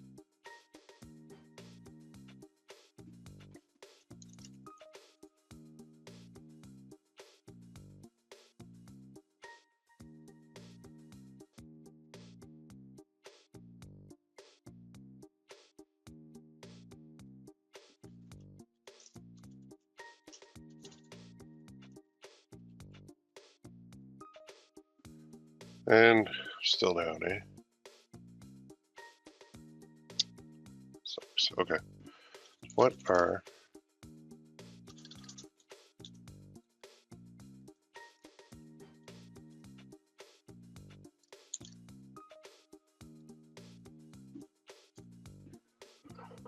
this is kind of like manual ChatGTP.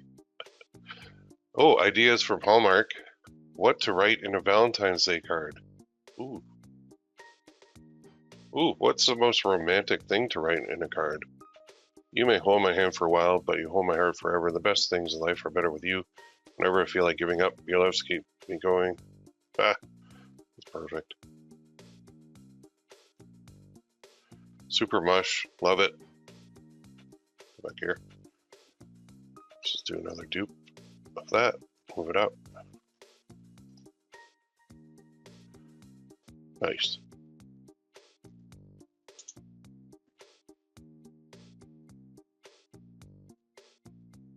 Imagine this one goes on to sell like 5,000 units. That'd be cool. And I can just make that text a little bit smaller to fit better.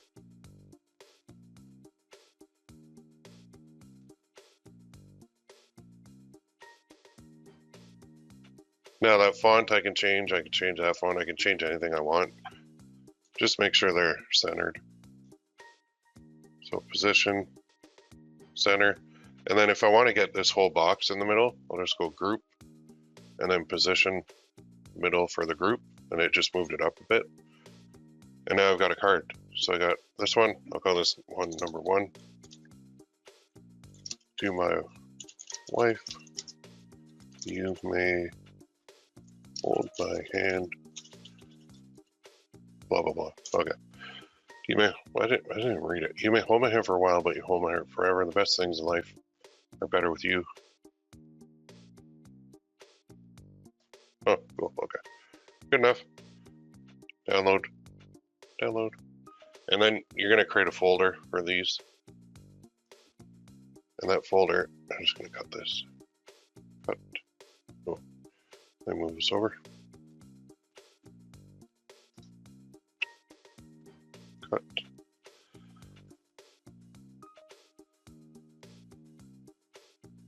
Did I make one yet? I'm going to make a new folder.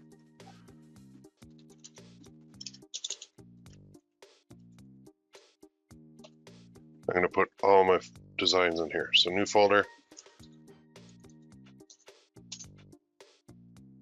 And I'm just going to number everything. Actually, I'm going to do this. Subfolder. And then a new folder. And I'm going to grab this name. So I know what it's called in Canva.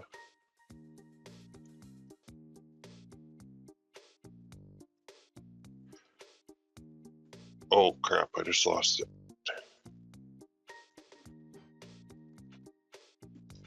Cut.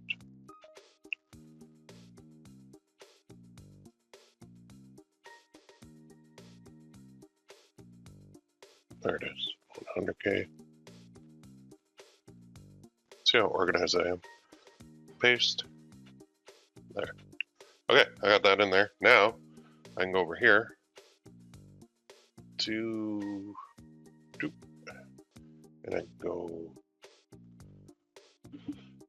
add designed, choose file, D drive, challenges, somewhere down here, designs, message card, that one, boom, open, upload. Recommended size 993 by 993, but it's fine.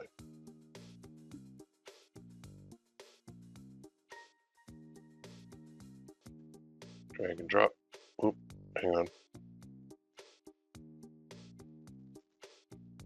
What are we doing here?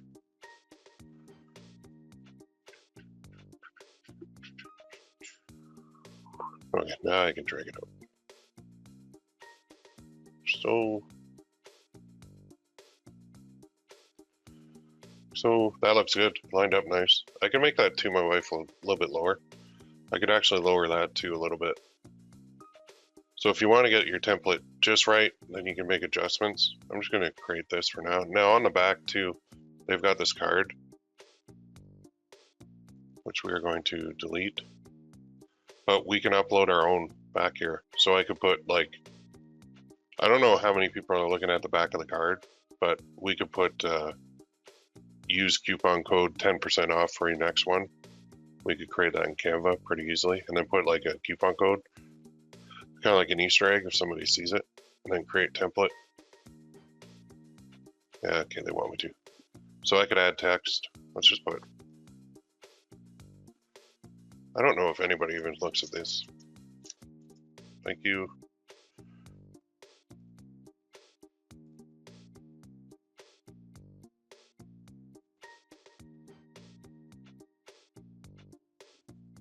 I'm not digging that color.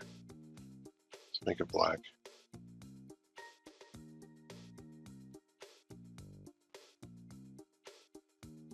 We could add text.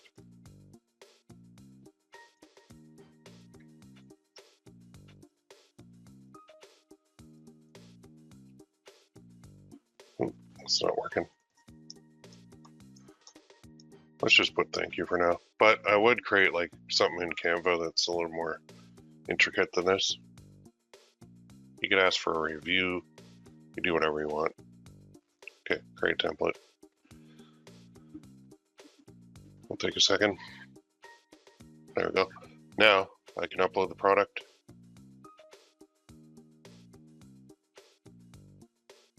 To here, and I could do the other one too.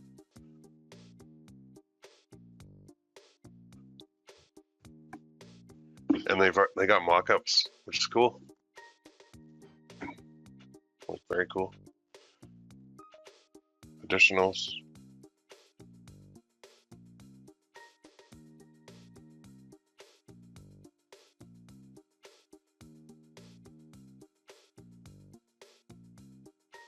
Main one is going to be this one.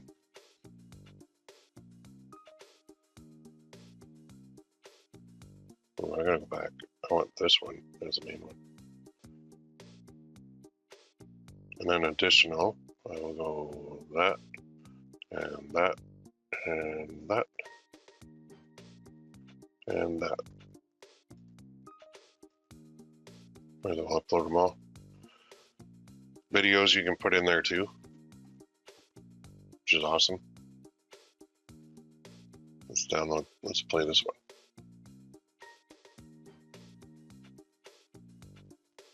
Oh, why didn't you play?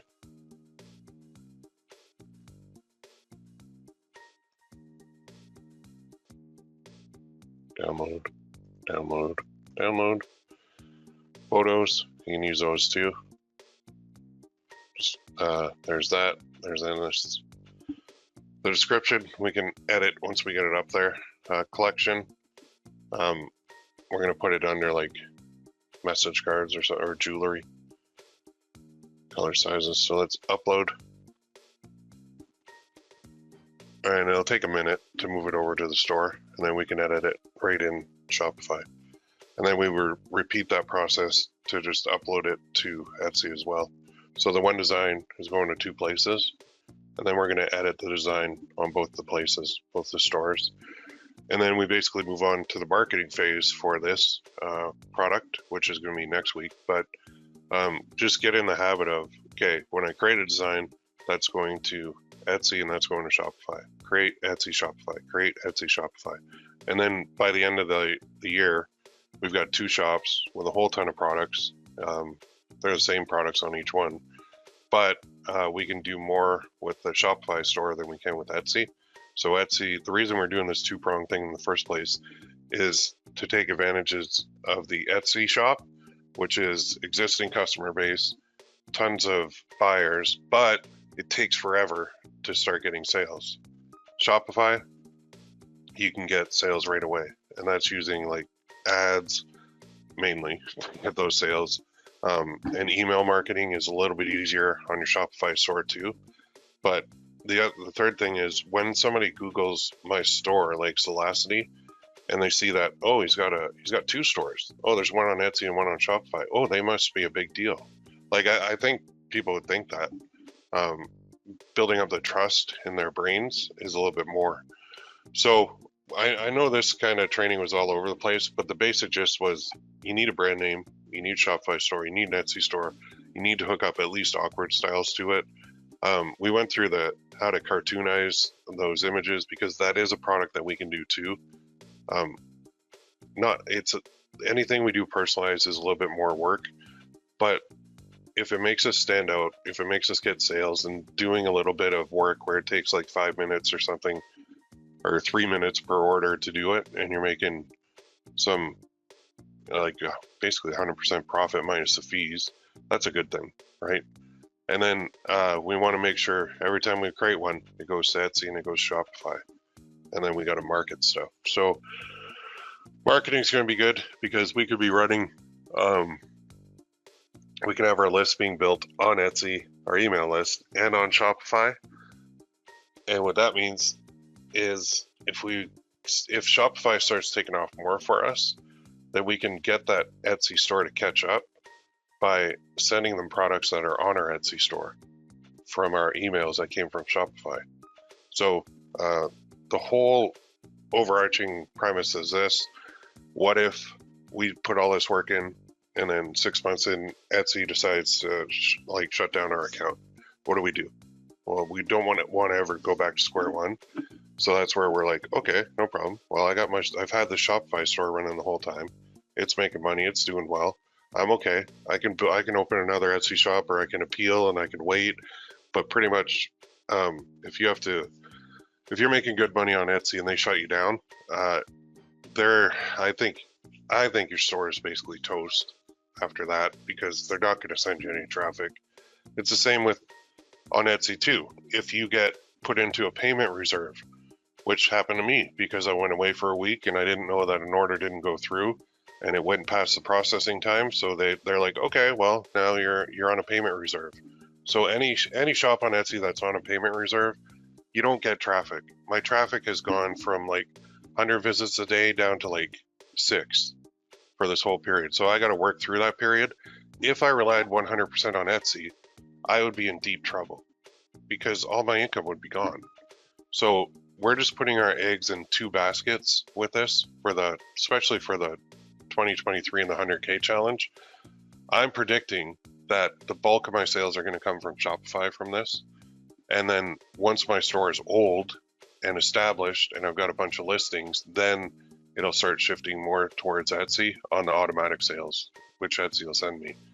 So I'm not the most patient person in the world. I know things take time, and I know Etsy takes time, but to sit there for a year or 6 months and just upload products and be frustrated about it, I can't do that. I gotta have stuff that moves faster too. So when I came up with this 100K challenge, the whole point was safety, number one, in case something happens one platform or the other, and also speed. And it's that instant gratification thing too. On Etsy, there isn't any. Etsy is like the tortoise. They just don't do much. Unless a product really hits, but even still, if you get a product that hits on Etsy, everybody's going to copy it. It's getting as bad as Amazon for the pirating. If you have a good product on Amazon, there are scripts that search Amazon all day long for products. And as soon as they find a good one, they copy it. Etsy's getting just as bad, unfortunately, with all these spy tools. I love the spy tools, but I hate the spy tools, because it's just making it where if you have an original idea or an original product and it's working, people can see that. And as soon as they see something getting a lot of sales, they're going to copy it. A lot of people are just going to copy it, like carbon copy it, and they'll undercut you on price.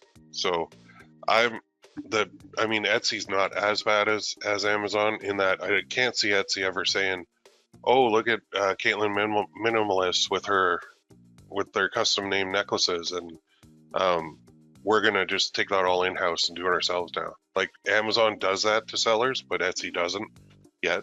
But are they going to? I don't know. It's just there's no 100% guaranteed way to do it anymore. Even we all went through the experience, well, a lot of us, with Shine On and their platform, and all of a sudden they're like, yeah, we're taking that down. And it's like, really? I got a lot on there. Or Gear Bubble, when they got rid of their necklaces. It's like, are you kidding me?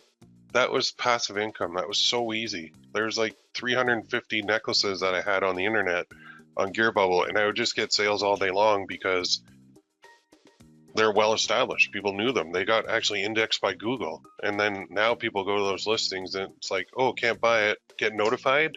And all Gear Bubble's doing is taking my email. So a lot of stuff happens. There's the guarantees of life are death, taxes, and things are going to change. So we have to prepare for that. And that's what this whole thing is all about. So it may seem like double the work, but it's for a reason and good reason. And that is to be safe and to make sure that you're getting kind of the best of both worlds, in my mind. Okay, I'm going to take some questions, and then I'm going to go give you some homework. Then we're going to close that off. Okay, so we got that. Yeah, so the first part of the homework is we got to find a good cartoon or pencil thing so that we can make these designs very easily. The cartoonized one is pretty good. I want to make these, and I want to make these. And I want to find a program that does it simple. I'm thinking Stable Diffusion will do it, where you can actually send them the image and then they'll turn it into that. I'm thinking, but it might involve some coding. But did you know ChatGTP will code for you too? You could get it to write code. It's freaking nuts. Okay. Yeah, so every product added to Etsy would be uploaded to Shopify as well. Yes. Can you edit your GB listings for your old necklaces to point to your new Shopify store?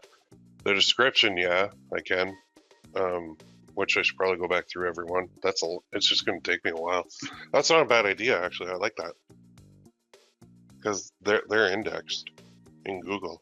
People are searching, they're finding those keywords. That's a good idea. Yeah, I like that. Now I got another freaking project. Thanks. Jeez. All right, homework time. We need products on our stores. So you're going to be diversified in what you're offering. If you want to, however you want to work it, if you're like, okay, this week I'm doing message cards. Next week I'm doing coffee mugs. Week 3 I'm doing hoodies, or I'm doing sweaters, or I'm doing t-shirts. Next week after that, I'm going to take Will's advice and do some of these custom products. It doesn't have to be just a baby thing. It could be a mug, it could be a travel mug, it could be a tumbler, it could be any product that you're just literally, your listing is going to be customize this. Any text here, like that will be your image that you put in like awkward styles, and then you upload it to Shopify and Etsy. And then when you get the order, you take it, you turn personalization on Etsy, you take the order. Yeah, maybe I should walk you guys through one of that. Maybe I'll do that in training number 3, and then we'll do some marketing stuff.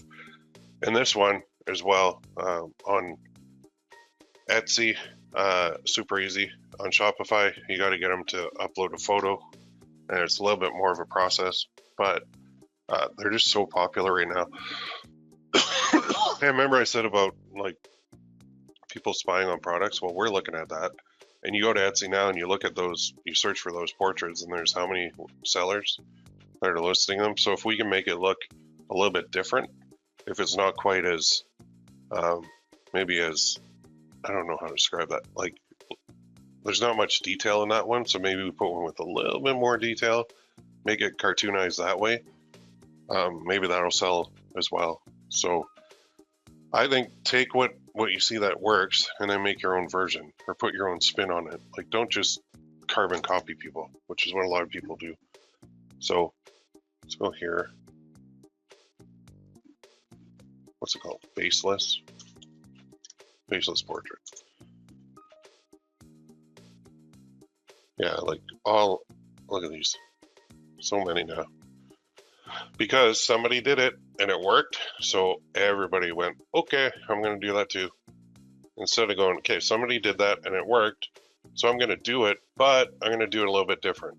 What if instead of just selling the digital file, you said, okay, I'm going to make this is going to be my like coffee mug listing. So I'm going to take your image, I'm going to turn it into custom faceless photo, and I'm going to put that on a coffee mug, and then you can buy the coffee mug. There you go. You just did something different. Like, that's kind of what these people did with this one. They said, okay, I'm going to take that. I'm not going to make the faceless photo. I'm going to do instead like a stick drawing. I'm going to slap it on a hoodie. And who'd have thought that would have done that well? That still blows my mind that this listing is kicking that much butt. Look at that. So many people are buying that. What is this shop? Did we go here?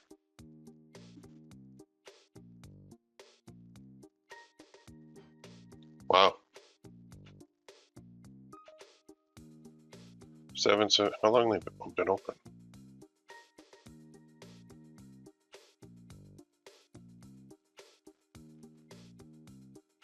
Lots of reviews too. Crazy. So that little idea really took off. You can see they got a whole bunch of sweatshirts. I don't know why these are all caps. That's weird. See, I wouldn't buy from this store just because of this. Like, you don't need to put all caps and spaces in between. That just annoys me. But anyway, the design, the idea works very well. It's just they got copied. So got copied big time. Anyway, so your homework is, number one, I want everybody to put on their detective hats. Let's figure this one out together. And number two is start with one of these products and focus on it for the week. And then say, okay, week one is, say, message cards. Week two, message cards for Valentine's Day. Week two is coffee mugs for Valentine's Day. Week three is the next holiday event that comes up. And you're gonna just keep building out these stores based on all these events throughout the entire year. So, and I got some stuff too on some digital stuff that we're gonna be doing. That's gonna be the next challenge. But so session 3 is gonna be marketing. And I think we should probably create one of these, maybe one of these custom ones to show you how it's done and show you how it's processed with awkward styles as well. Because it's really not that difficult at all. I've done a couple custom orders, and they're not hard to do. Once the order's there and you have the shipping information, you're basically just swapping out the image and then processing the order. So, I can help with that project for a price. Right on. Well, let me know what your price is. Yeah, I'll need 5 options, and I'll need them fully tested, and I need video demonstrations of how you did it. And then let me know what you charge for that. I pay for stuff before. I don't care. All right, I'm gonna close off with that.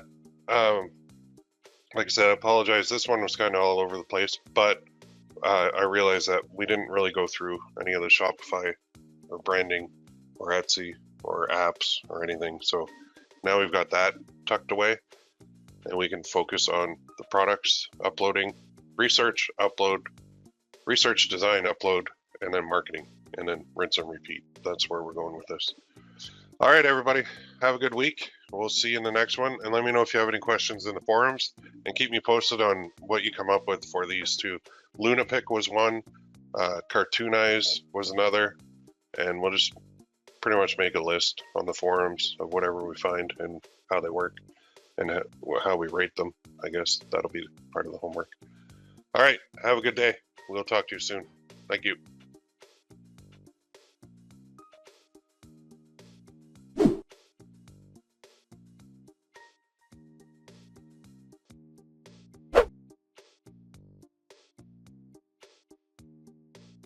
Hey everybody, welcome to training number 3 of 3. Yeah, 3 of 3 on challenge number 41, Valentine's Day.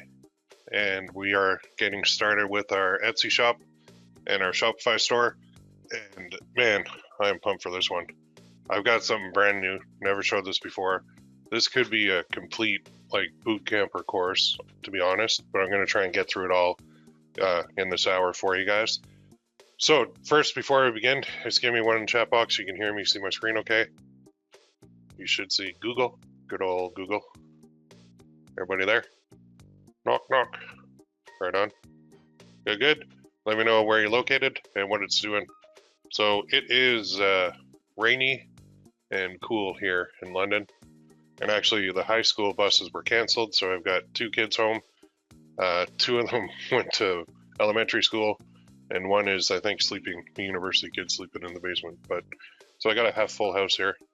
But so Rock Hill, yeah, South Carolina, rainy, 60, same as me. Yeah, Oklahoma, it's breezy. Edmonton, -8 and sunny. Oh man, Edmonton, so cold there. So cold. I thought you were in Vegas. Or are you just traveling back and forth? Well, the sun did shine for a day here for like in the afternoon, I think, a couple days ago. And everybody's like, what's that big ball of fire in the sky? It's so weird. We've never seen it before. Oh, for a trade show. Okay, gotcha. All right. So here's the deal. I'm going to dive right into this. I had other stuff planned, but I'm actually going to sideline that for now because I think new, like cutting edge stuff is really cool for you guys to see and start implementing on your stores right away. So this is more for getting free organic traffic to your Shopify store using this method, but I also have a way to use it on Etsy as well. It's just getting the organic traffic's a little bit different on Etsy because you're relying on the Etsy search engine. With Shopify, we're relying on Google to do this. So let's say we want to go to Google and we want to, I'm a guy and I'm like, okay, Valentine's Day gift for her. So I type that in and I get these ads. So down the right side, these are Google Shopping ads. Anytime you see an image with that, that's a Google Shopping. These are AdWords, the good old AdWords. So Valentine's gift idea, Valentine's gift guide. So Present Them has an ad. Amazon has ads. Actually, Amazon became Amazon because of Google. I don't know how many people know that, but they are Google's biggest paying advertiser. So they friggin' advertise everything. So I like how they narrowed this down. Valentine's Day gifts for girlfriend instead of her. So what I could do is I could go, because I got a wife necklace, right? So I could go Valentine's gift for wife instead. Might be a little better. So Google loves to split test. So up here is the Google Shopping again. But look at this. 30 Valentine's Day gifts for your wife. This, townandcountrymag.com/style, whatever it is, this is free. So when somebody opens this, that townandcountrymag.com got this traffic, that's your cookie thing, got this traffic to this article for free. 100% free. And if you look at it, what are they doing? These are all ads or affiliate links. Can't tell which one. I think they're affiliate links. Yeah, they are. So all they did was they're getting traffic from Google right to their page, which has a bunch of affiliate links where you can go and click them. And then you can go buy these. So if we wanted to get traffic from Google for that keyword, well, first, let's see if it gets any traffic at all. And let's look at these other ones. 55 best Valentine's Day gifts for her. I'm just going to open this too. Is that the same one? Oh no, that's different. Just one sec here. Let me find it.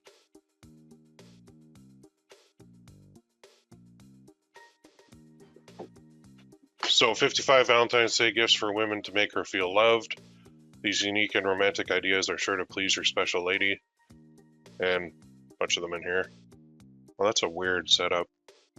Oh, it's like one of those things, the gallery crap, where you gotta click through 55 pages. Super annoying. And then there's another one, 50 romantic gifts from Esquire. 40 best Valentine's Day gifts for her, 2023. Now, why the heck would Men's Health magazine be putting an article out on Valentine's Day gifts for women? Because they have men. Why does this keep coming up? They have men as their target market, and these men will buy a ton of stuff, right? So there's an article. The whole key is this stuff is showing up on the first page of Google, and no, they're not paying for ads. They're not paying for Google Shopping ads. They're not paying for search ads like AdWords.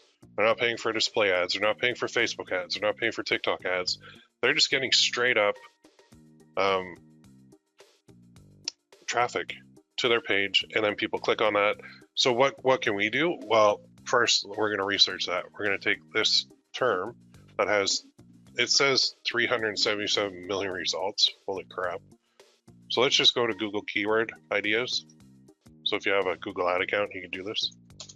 And if you don't, you can create one. So punch that in there. Let's see what comes up. So this has Valentine's Day gift for wife. Okay. So that has 1,000 to 10,000 average monthly searches.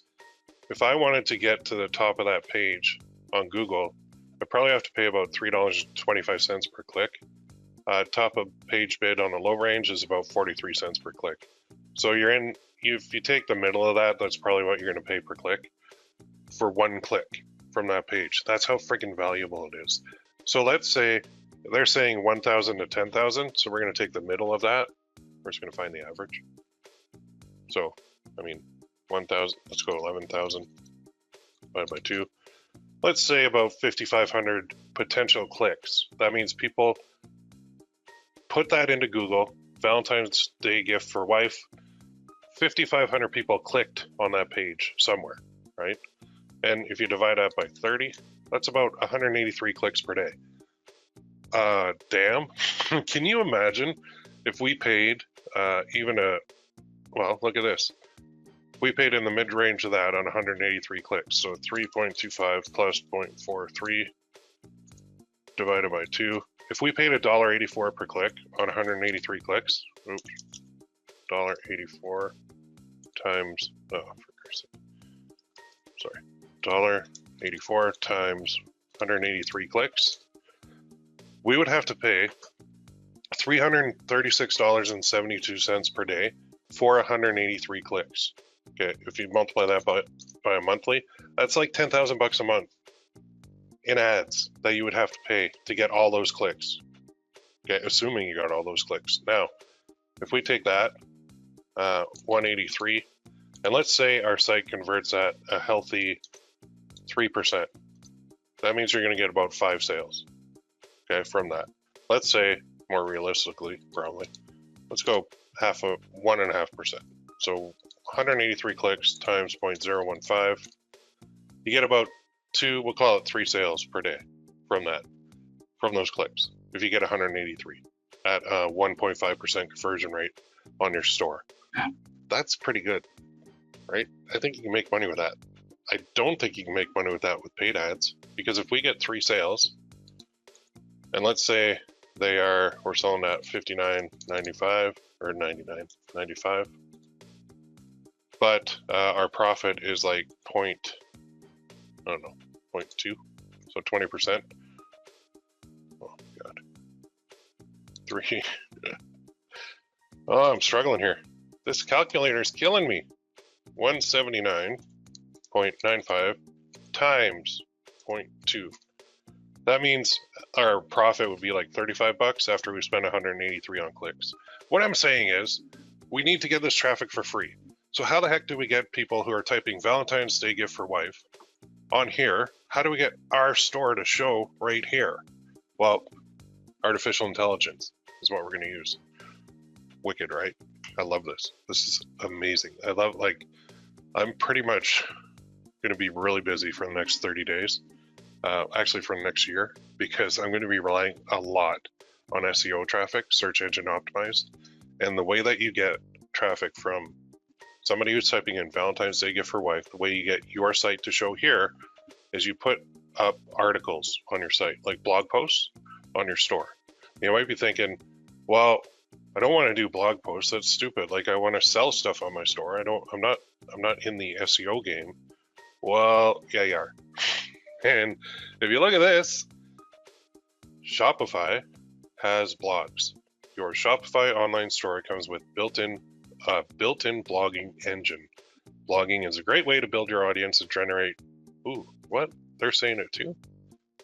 Generate more traffic and sales for your business. Setting up a blog on your store, super simple. They're just posts. Can help you build a community around your products and your brand. They even tell you how to add a blog to your online store, writing blog posts, creating blog posts, managing comments on blog posts, advanced publishing. Was that page helpful? Hell yeah, it was. So let's look at how to add it to our store. Well, actually, Yeah, let's add it to our store first, and then I'll go through the AI side and how we're actually going to create the blog post. But we're not going to write a single thing. Well, we're going to tell the computer what to write, but we're not going to write it. And I'm going to show you some very cool stuff that I found prompt-wise for ChatGPT that I'm not sure you've seen before, but if you have, bravo. But I just found it, and I'm like absolutely blown away. Just totally blown away. Oh, there you go. So I got a comment here. This is amazing, as I've already been working on doing this for my Shopify store. I thought of it last week. Great minds. There you go. Bingo. Yeah, like we can definitely post on social media. I'm not saying don't do that. We can definitely run Facebook ads. You can do that. I can't. Go for it. You can run TikTok ads. We can do that. I can teach you how. That's fine. But this, man, for a long-term store, if you're getting traffic from Google on a Shopify store, and let's say hypothetically down the road, you want to sell that store for a big time cash influx, you can do it. And if you can show the new owner, like, hey, I'm ranked for all these keywords, I'm getting all this traffic for all these keywords, that just upped your value big time. And I know a lot of people in the print on demand world, and I know a lot of sellers that are doing Shopify stores, and I know a lot of sellers that are doing Etsy stores. But the guys doing Shopify stores, they seem to have freaking tunnel vision to Facebook ads only.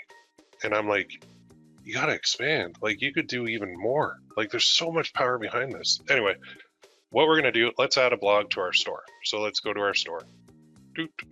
And what you want to do, I'll go back to the home page to show you that I haven't added it to my Zolacity store, but we're going to go, when you log in, you're going to go online store, and then you've got all your themes and your pages and your navigation and your preferences. You're going to go to blog post, and it's going to look like this. So write a blog post. Blog posts are a great way to build a community around your products and your brand. Yeah, I don't care about that. Well, I do, but I want traffic. So create a blog post, and here you go. Boom. There you go. Visibility, visible, hidden. You can add a featured image. You can get all the information on sizes and everything. So if I go here, I'm gonna go Shopify, blog post, featured image size. It is 1800 by 1000. But for picture, the perfect size for a featured blog image is that, but for pictures within your content, the best size is 1000 by 350. Just like other Shopify images, your blog images can't be bigger than because you know somebody's going to ask me that. So what I'm going to do, I'm going to take a screenshot of that for my references. Save. Then, now I know. Now I've got it saved. And now I know when I go to make my image, which I'll show you how to do too, it'll be the right size. So that's it. I mean, it's right there. And then you can add it to your navigation. So we're going to do all that today, but I need a title and I need content. The title and the content are the most important part of this. And so what the heck are we going to do? I know the keyword I want to rank for. So in this case, I want to rank for Valentine's Day gift for wife. How the heck do I do that? Well, I don't know. I'm not a good writer. Keyword research is fine. Like, I did it. Here, I found it. Now what do I do with it, right? So I'm going to go here. Well, first, I'm going to go here. You're going to go to the Chrome web store. You have to be on Chrome to use this. It's AIPRM for SEO. Okay. And then you're going to add that to Chrome. And it's going to look like, it's up in here somewhere. It looks like this little icon up in your extensions, which I don't see it, but I did add it. So I added that to Chrome. Then, once you add that, so AIPRM for SEO, add that to Chrome. Go to ChatGPT, do a new chat. I'm just going to reload this page, see if they're down or not. Ah, crap. It's okay. I did this already before this, just so I have it in case they conk out on me. So when you do this, it just adds this part. So AIPRM, ChatGPT. Man, there's a lot of... like, just say the word, man. Name it something else. Why'd you do that? AIPRM, I'm sure it stands for something, but I don't know. I guess it's AI prompts is what it stands for. So AI prompts, just sidebar, when you learn AI prompts for text stuff and for image stuff, you're going to be way ahead of the game of anybody else in the world. So the more research you can do on finding these prompts, the better off you're going to be. And I started out on here writing some very, very basic prompts, and it worked. But now I'm getting into more advanced prompts, and it's working even better. And there's stuff I've never even seen before that I just learned that I'm like, holy crap, this is perfect. Like, it got me excited. So in here, they can do this stuff like add a link to article, find the best place to, and anchor text to add a link, which is amazing. Outrank article, outrank the competition with an in-depth SEO optimized article based on your competitor URL. Be like your competitor, just better. So you could go here, and you could take this, copy that link, and you could plug it into here, and you can outrank them. Big promise. But then there's this one, keyword strategy. Create a keyword strategy and SEO content plan from one keyword. That's a good idea. Keyword intent. Classify a list of keywords based on their search intent. Keyword cluster. Cluster a list of keywords based on their semantic relevance. And then keyword translator. Translate a list of keywords from any language to your target. FAQ from content. That is freaking neat. You put in an article, and it'll create an FAQ out of it. Find question and article structure, uncover the answers to the most pressing questions about keyword. This is good for me in my coaching side of the business, but I don't know how I would use that yet with my print on demand side. Anyway, find questions, discover the top 10 questions about keyword that target audience needs answered. That's freaking powerful. Blog post title generator. Generate post titles with a hook. Damn. So I'm gonna use this one. Okay, so all I did was click that, and I'm just gonna go here. Actually, I'm gonna grab it from Google because it has, oh no, it has it the same way. Okay, so I'm gonna grab it here. So I want to rank for this keyword. That's the goal. I'm gonna go here, paste, and I'm gonna hit enter. Now, hopefully, they don't give me a network error, but if they do, I have a backup here. So what it's doing, and yeah, I didn't even know until I saw this. I was like, they can do tables in this freaking chat GPT. Like, what the heck? I didn't know that. But wait till you see the prompt. You're gonna be like, I never would have thought of all that stuff in a million years, and that's okay. Like, neither did I. So what they're coming up with is, you can see it says keyword cluster, romantic gift ideas, keyword Valentine's Day gift for wife, search intent transactional, title, 10 romantic gift ideas for your wife on Valentine's Day. Meta description, find the perfect, oh, I'm losing it. The top 10 romantic gift ideas from jewelry to flowers, we've got you covered, shop now. Like, damn, they got everything. Do you remember this page over here? Where we can do this? Page title description. They just freaking handed it to us in this chart. Like, oh my God, amazing. So I'm thinking, I want this keyword, right? It's transactional, meaning people are looking for that. The title of my post, my blog post is going to be this. The description is going to be this. So I could take that and fill that in right now. And actually, I'm going to. I already know this. Boom. And then up here. Boom. And then down here, I need the description. Oh, what am I going to type? I don't know. What should I type? Oh, I know. I'll use this. I love this. Why wasn't this around 10 years ago? I'd be freaking retired on a private island by now. Like, yeah. Okay. 10 romantic gift ideas for your wife on Valentine's Day. Find the perfect gift for your wife on this Valentine's Day with our top 10 romantic gift ideas from jewelry to flowers. We've got you covered. Shop now. All right. I need content. What am I going to do here? Content. Okay. Content. Well, I know what I'm going to do. So I'm going to look at this. I'm going to go to a new chat. I'm just going to hit reload for a sec. Then I'm going to go back here. I'm going to rename this to Valentine's Day Gift for Women, SEO.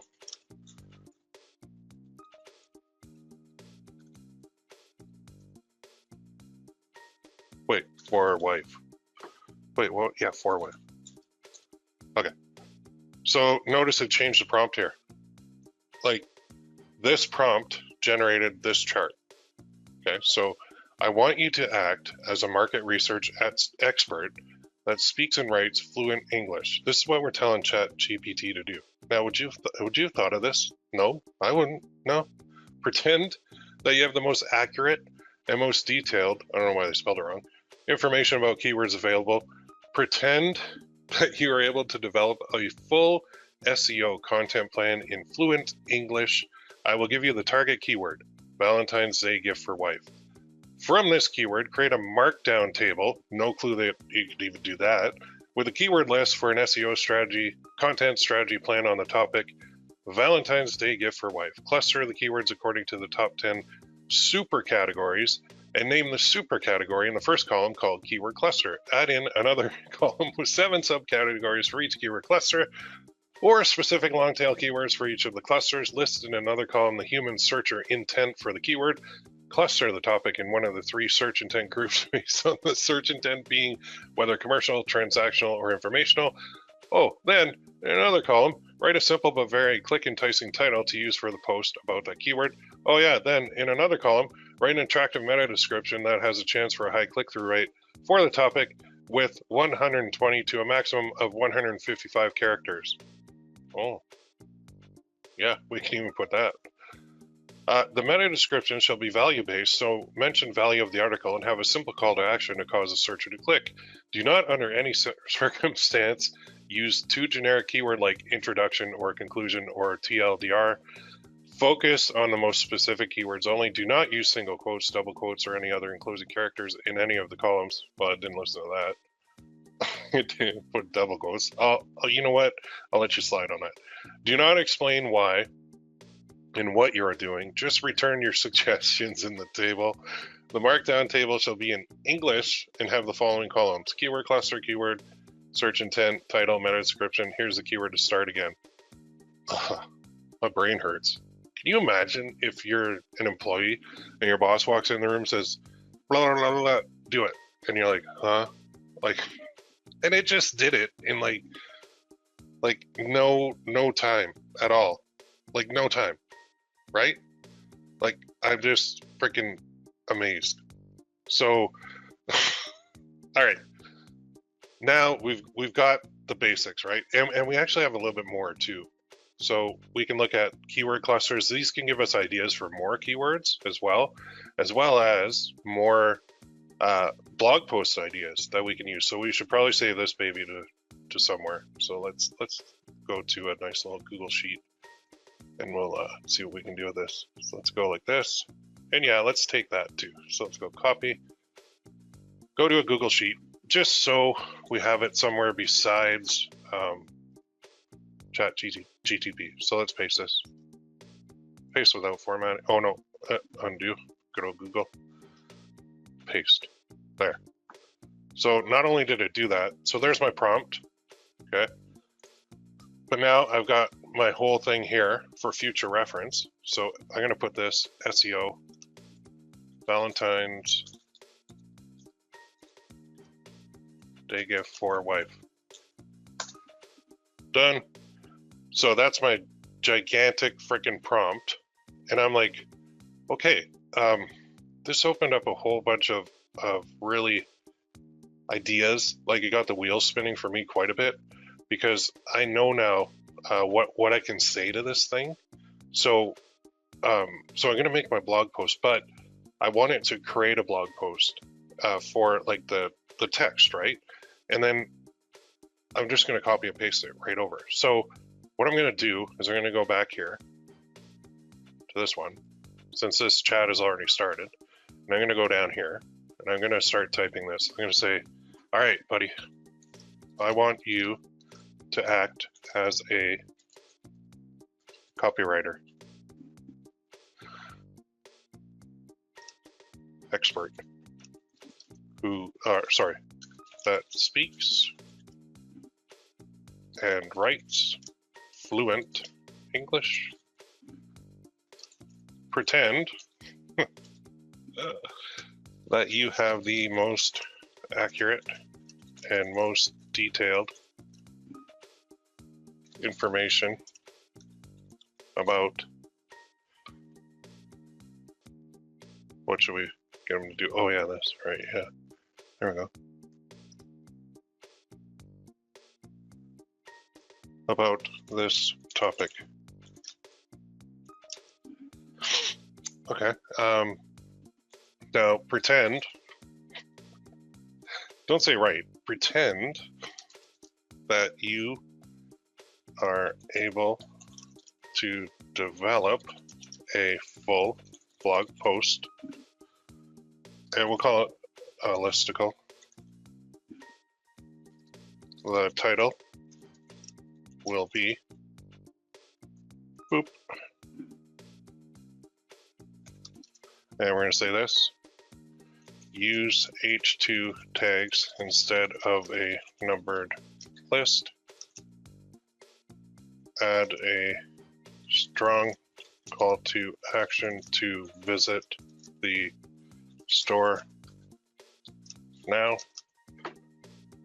And then we're going to put make the first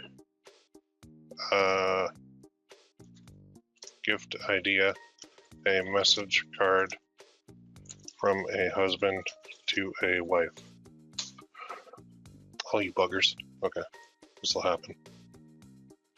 Don't panic. Copy. Reload. Getting that error. Okay, okay. No problem. Happens.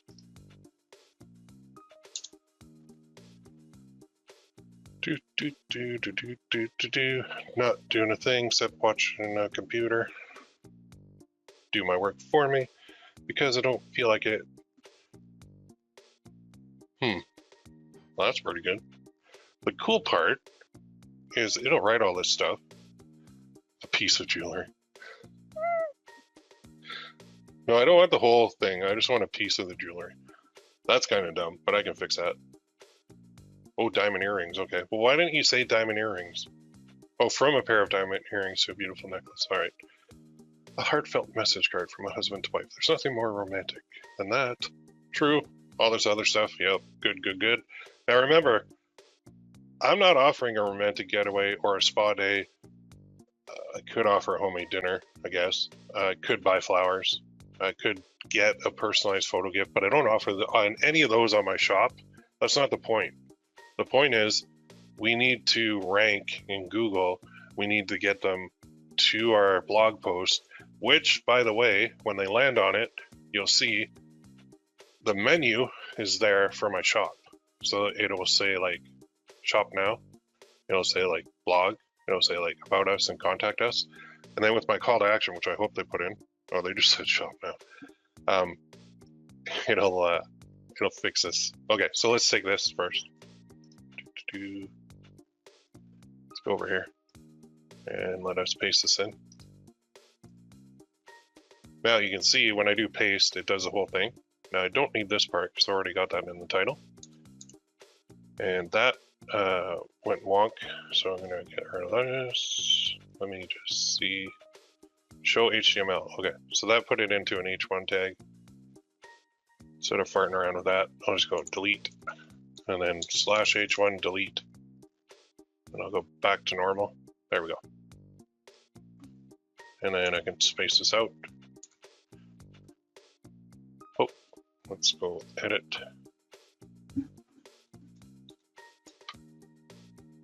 Just making this look a little better. Now, we could do, instead of like that, we just go here. And do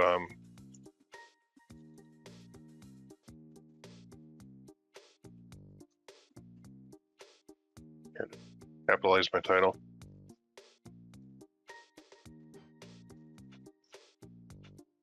Go back. Or we could just go like manually. Piece of. I'm gonna leave that in there just because it made me laugh. A romantic getaway.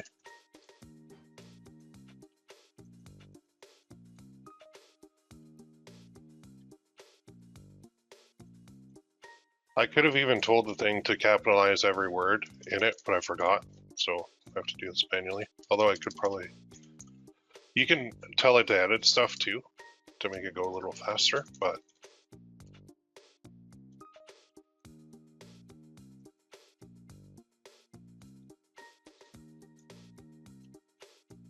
photo gift. Oh, gift. Gift. Almost there.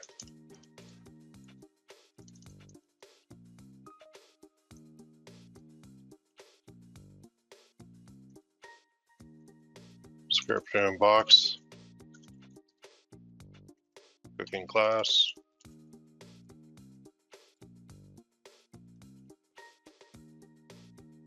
So, blah, blah, sign up for a cooking class, that's fine. No matter what gift you choose, the most important thing is that it comes from the heart. Show your wife how much you care and she'll appreciate it more than anything. And don't forget to visit our store for more romantic gifts. Shop now. Good enough. That's good. Okay, I got that. 10 romantic ideas, that's good. Default blog post template, yep. Tags. So I'm gonna put tags in here. Now, for tags, I'm actually going to cheat a little bit. Because why would I do work when I don't have to? So I'm gonna go to Etsy.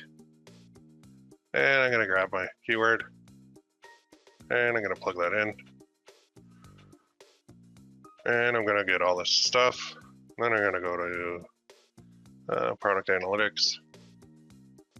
And it's gonna give me that. And what I'm basically gonna do is search for that one. Oops, let me just hit the drop down arrow instead. I'll look at the tags, custom pet portrait, gift for mom, gift for him, personalized Valentine's Day. Okay, let's just go to the tag analyzer. And let us see. Come on, load up, buddy. I want to filter it by Valentine, and then I'm going to export those, and I'm going to import in into Shopify. Come on. Oh, I hate it when it does this. I don't like the spinning bee. Try that again.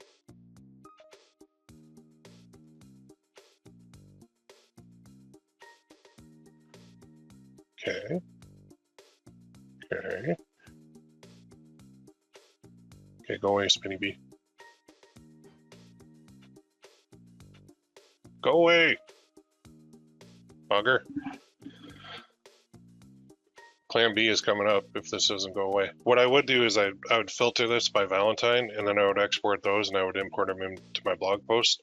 Another way is to go like this. Go to your keyword ideas and go like doot, doot, doot, doot, doot. Wait, 1, 2, 3, 4, 5, 6. Oh, pregnant wife, I don't really, well, I guess. 10. No, let's get rid of that. Let's go broader. Okay, so pick like, there's 11, but around gift for wife, gift ideas, gift, okay. So let's copy those. Let's go here.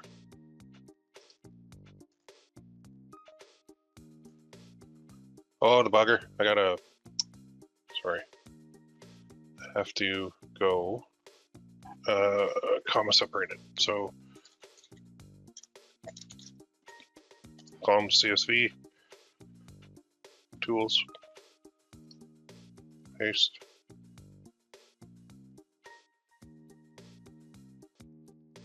Enter. There it is.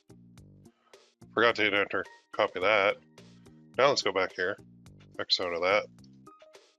Paste. Nope, didn't do it. Why? Why aren't you doing that? You suck. Okay, you're gonna make me add these all. That's not right. These tags have got to go in.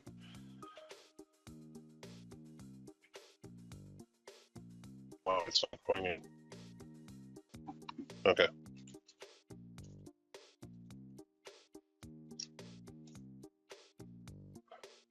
Bugger. Anyway, you can add your tags. I guess we're gonna have to add them manually since it's not letting me put them in comma separated, which stinks. But now we need our feature image too. We're almost there. We need that feature image. And what size is the feature image? Oh no, I don't know. Oh yeah, 1800 by 1000. So let's go to 1800 by 1000 aspect ratio, which is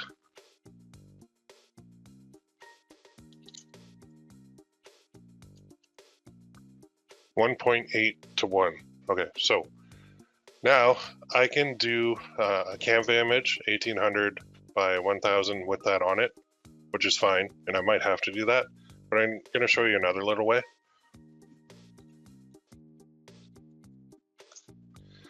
Good old Midjourney, more AI time, Prompt City. So this is, where's Midjourney? Am I in it? Oh, there it is. Discord is like I always say, it's cats on catnip, and you're trying to round them up and get them into a room. It's like the most, it hurts my brain to use this, but because it's so disorganized, it's just like a million people talking at once in my mind. Anyway, Midjourney is a program that will generate a whole bunch. As you can see, people are like on here right now generating all this stuff. And the way that you generate something, I'm going to scroll up a second, is you go to one of these rooms, newbie room, you go / imagine.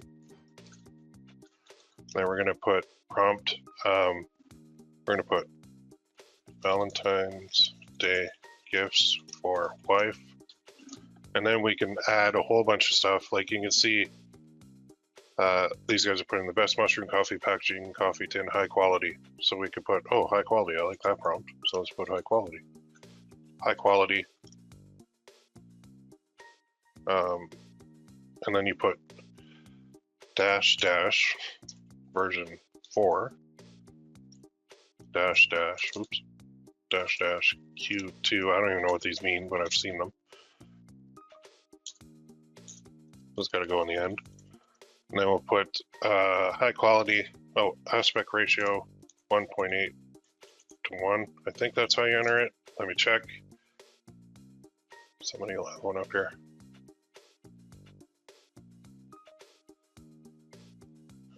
Quality, just scrolling through other people's pictures. If you haven't seen this before, go to Midjourney and get it, because it's very cool. Spider-Man variant with wizard powers staff. What? Tribalist cave painting of a woman flying a helicopter. Dear God. So, like, people are nuts. Okay, I can't remember how. So, Midjourney. Yeah, Midjourney aspect ratio. It is... Yeah, I think I got it right. Okay, that'll give me the right size. I think you could put size, too. We're gonna do that. So I've got a Valentine's Day gift for wife, blog post, featured image. Let's just try that. See if it'll do it. Oh, see if I'm losing it already. So you got to mouse up, because this sidebar thing, if you don't, you'll go crazy because there's so many people in here. So it's going to create it, waiting to start. We'll just give it a second. I'm just going to see what it makes. Some of these are good, some of these are bad. The more you play with it, the better it gets. So, ooh, those are horrifying. Ugh. Yeah, no. That's creepy. Oh. Well, that's actually not bad. Oops. That's what I hate about this. I lost my thing. It's here somewhere. Where'd you go? Oh, you bugger. There it is. Actually, that heart thing's not bad. That's pretty cool. Let's try. Let's do so. This U1, 2, 3, 4. That's to upscale it, and this is versions. So if you like one, you can do a version. So this version 1, I kind of like that. So I'm gonna get it to do more of those, and it should do them somewhere. Let's see.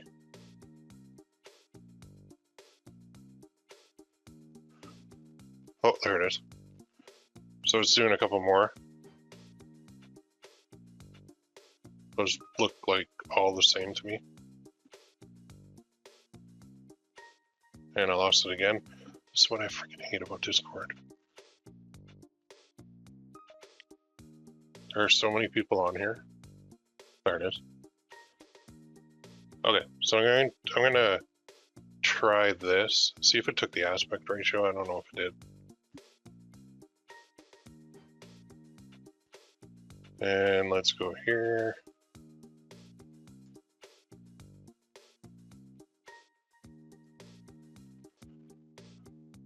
It's a little weird. I mean, this one's kind of cool. Yeah, so you can play with Discord. Now that probably moved it down to another one. God knows where. There it is. I don't know why I got the aspect ratio wrong though. I probably entered something wrong.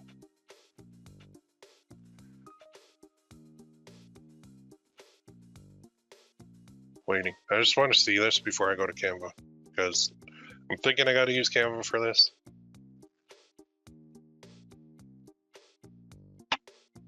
But yeah, it's taking way too long. Okay, let's go to Canva and create our image. And let's call this a blog post featured image. So they got all this stuff. It's almost like a header image though. Let's see what else I got. Let's go Valentine's Day. Oh, here we go. Now we're getting some stuff. So we could do, oh, that's cool. All right.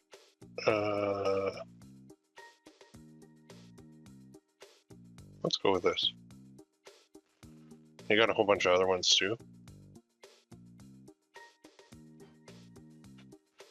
First things first, let's go resize and let's go to by 1000. Okay, and then let's go top 10. What's the title of our thing?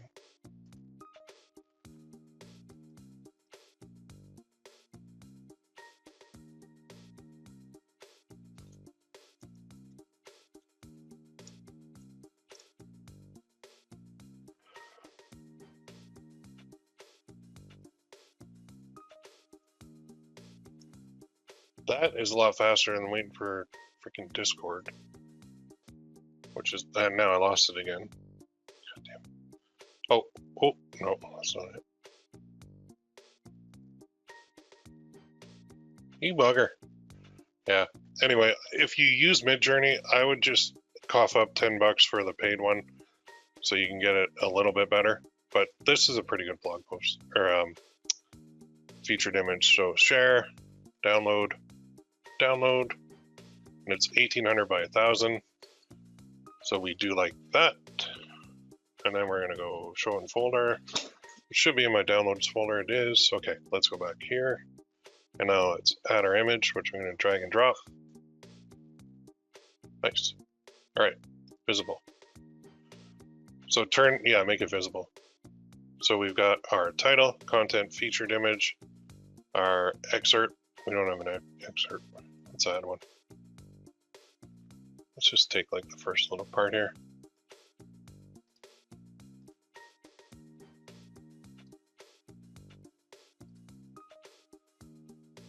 Why? Let me paste. There you go.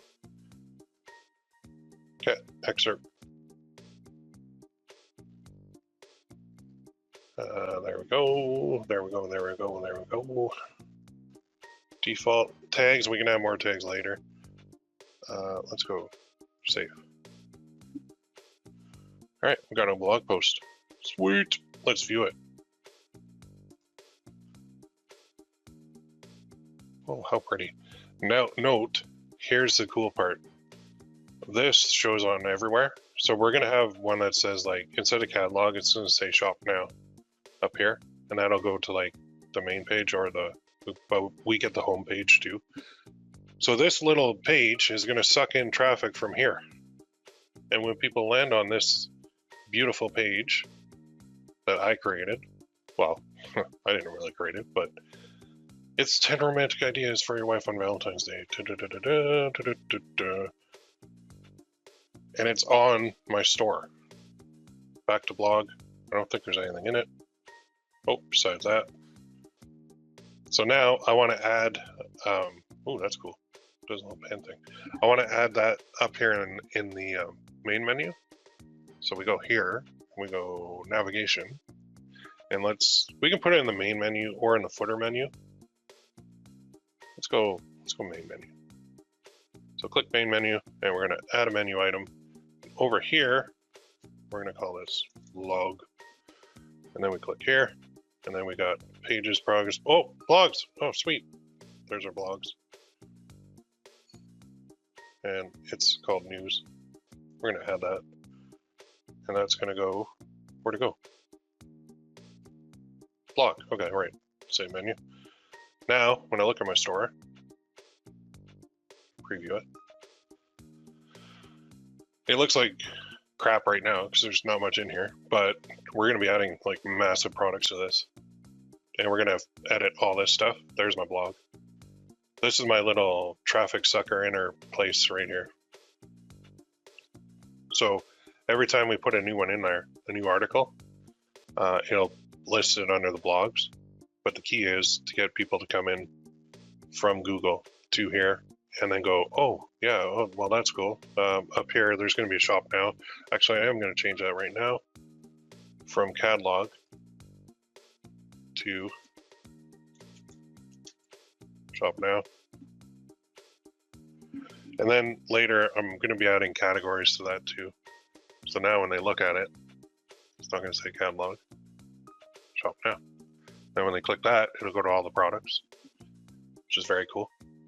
And then even once I have subcategories like Valentine's, Christmas, Father's Day, Mother's Day, or I could do it by product types as well, then I could edit my post to reflect that, and I could have a link right in my blog post, instead of saying, there's my blog post, instead of saying down here where it says shop now, I could have shop now going to the Valentine's Day gifts only, or even the wife gifts only. So you can see how we can tie it all together. I think putting a strong call to action at the bottom and probably putting one at the top too is going to be the next step for me, because I want to make sure that they're not just reading the article, they're actually going to buy something on the shop. Okay. Or even in here, I could put like check out our selection of message card jewelry. I could change this to like a coffee mug, and then I could say coffee mugs are cool for Valentine's Day. They can sip their favorite drink, blah, blah, blah, blah. Check out our selection of coffee mugs here. Kind of like these guys were doing, right? Image, title, click, image, title, click. So same idea as that. So anyway, the overall theme is we want to suck traffic from Google to our store, and we want people to buy.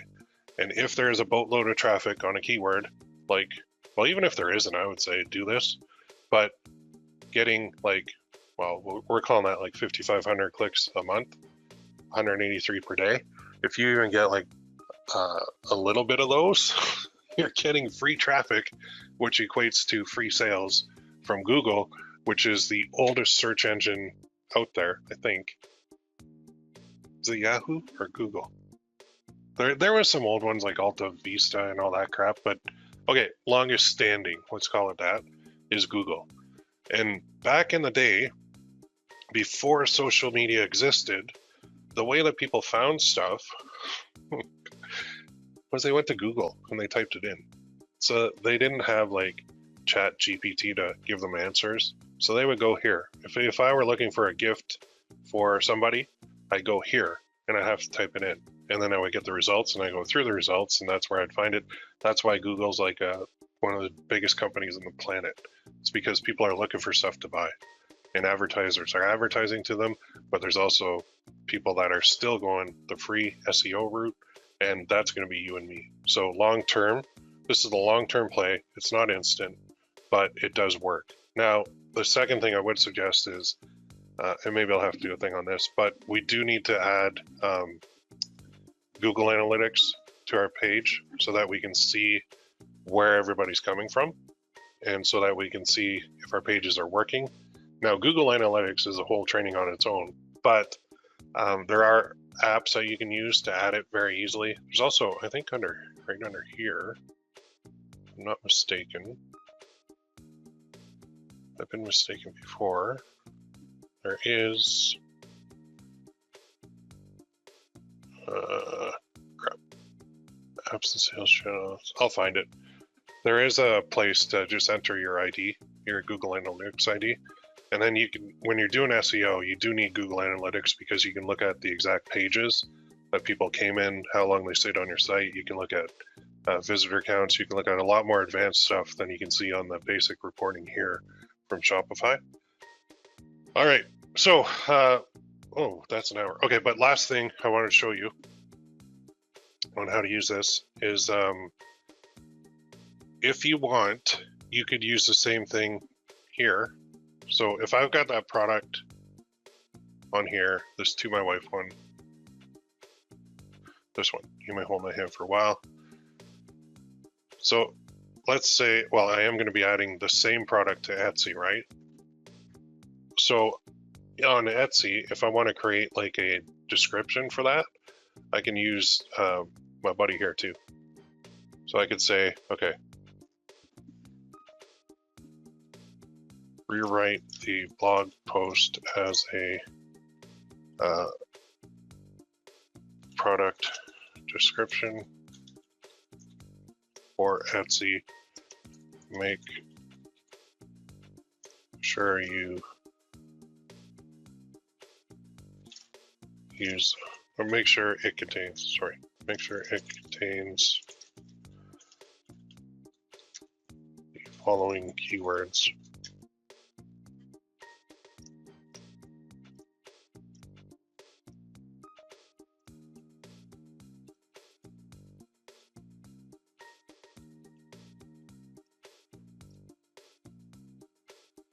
Now this would be your tags on Etsy.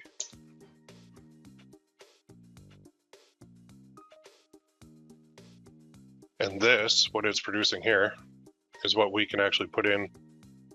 Oh, wait, hold up. No.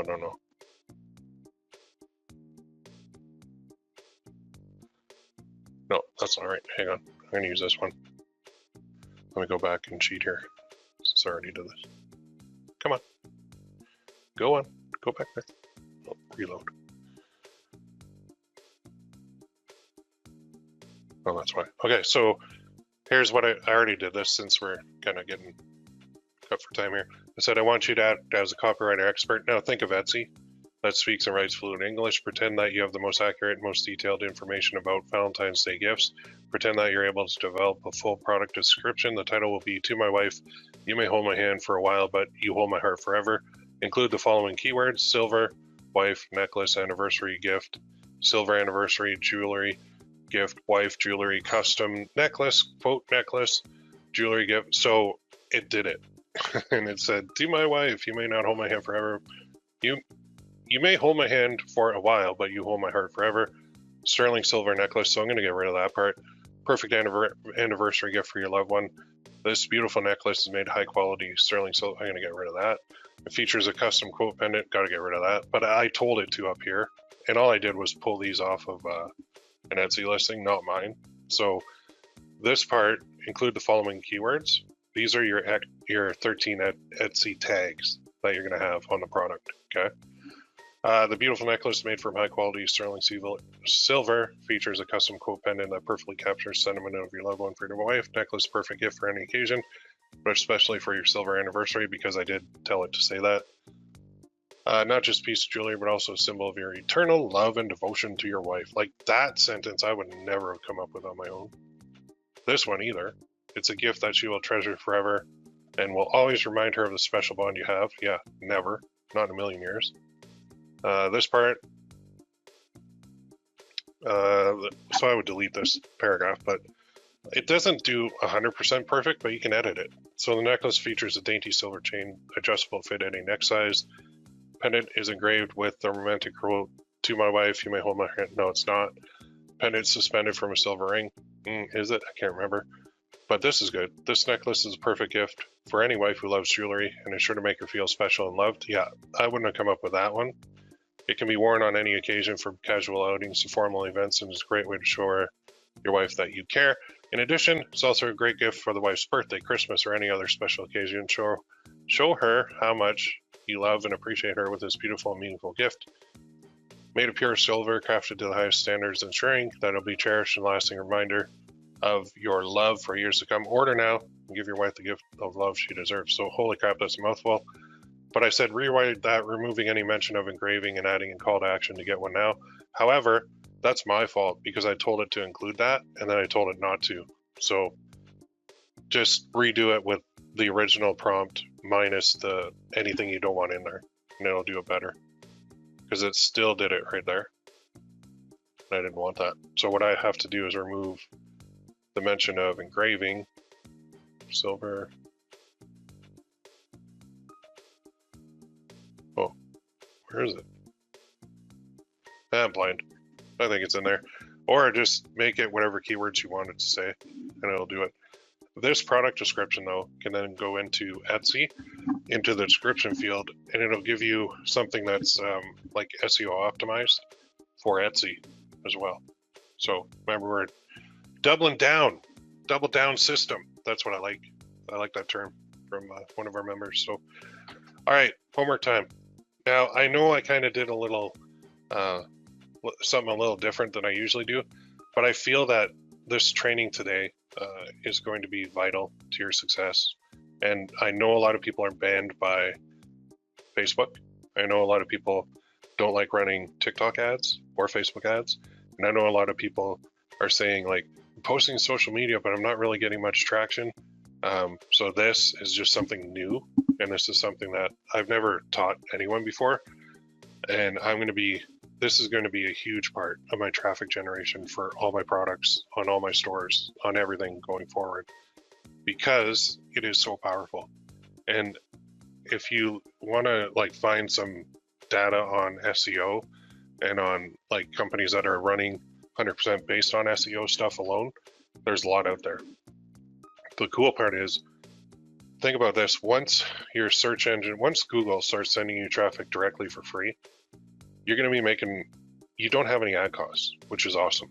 However, if you then want to scale, you can say, okay, I'm making money from Google. I'm happy with that. Well, I want to move a little quicker. So now you can dump some money into Facebook ads or Google ads or TikTok ads or whatever ads you want, and you can scale even faster.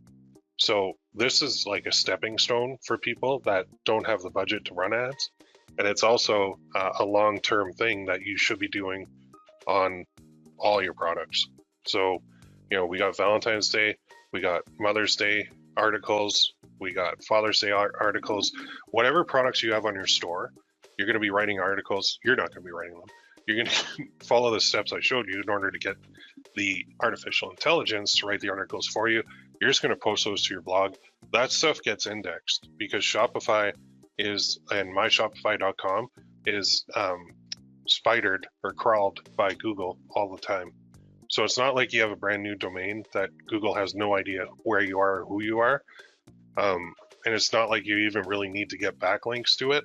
Although if you wanted to up your game, you could get backlinks to your blog posts on your store, and that would move you even quicker.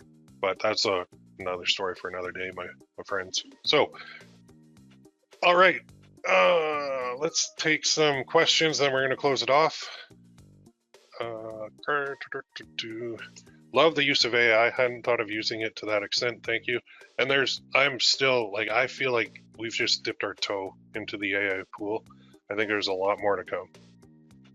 Totally worth getting up at 2 to 3 a.m. Aussie time. Oh man, thanks for getting up. That's crazy. Love it. Thank you. P.S. It's 35 degrees Celsius here, looking up. I'm Canadian, so I understand 35 degrees Celsius. It's our American friends that are, they refuse to move. It's hot. 35 is hot. I would be out I'd be out on the lake at 35 degrees. Cooking. Nice. Love it. All right, my friends. I'm going to close with that.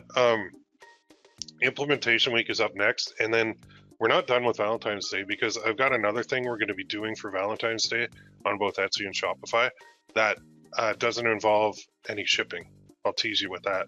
So we can run it right up until February 13th, even for guys who are late with stuff, February 14th. So I'm pumped to show you this stuff. It's not even print on demand, but it is stuff that we can put on both an Etsy and a Shopify store, and you can buy it, and it's instant, and it's awesome, and it's like works really well, and I can't wait to show you. So that's going to be challenge number 42, which is going to start after implementation week. But you have a lot to chew on. You got a lot to do. You have to get your Etsy and Shopify stores up and running. You got to get products loading in. And what I would start with is what I just showed you today as your starting point. Start that SEO today, because it takes a little bit to kick in. When it does so, and you start seeing sales come in, you're like, where the heck did that come from? Like, oh yeah, that SEO training that Will showed me. That's awesome. All right, I'm gonna close with that. Everybody have a great day, and we'll see you in the forums, and we'll see you in the next challenge as well, which is coming up soon. Thanks, everyone.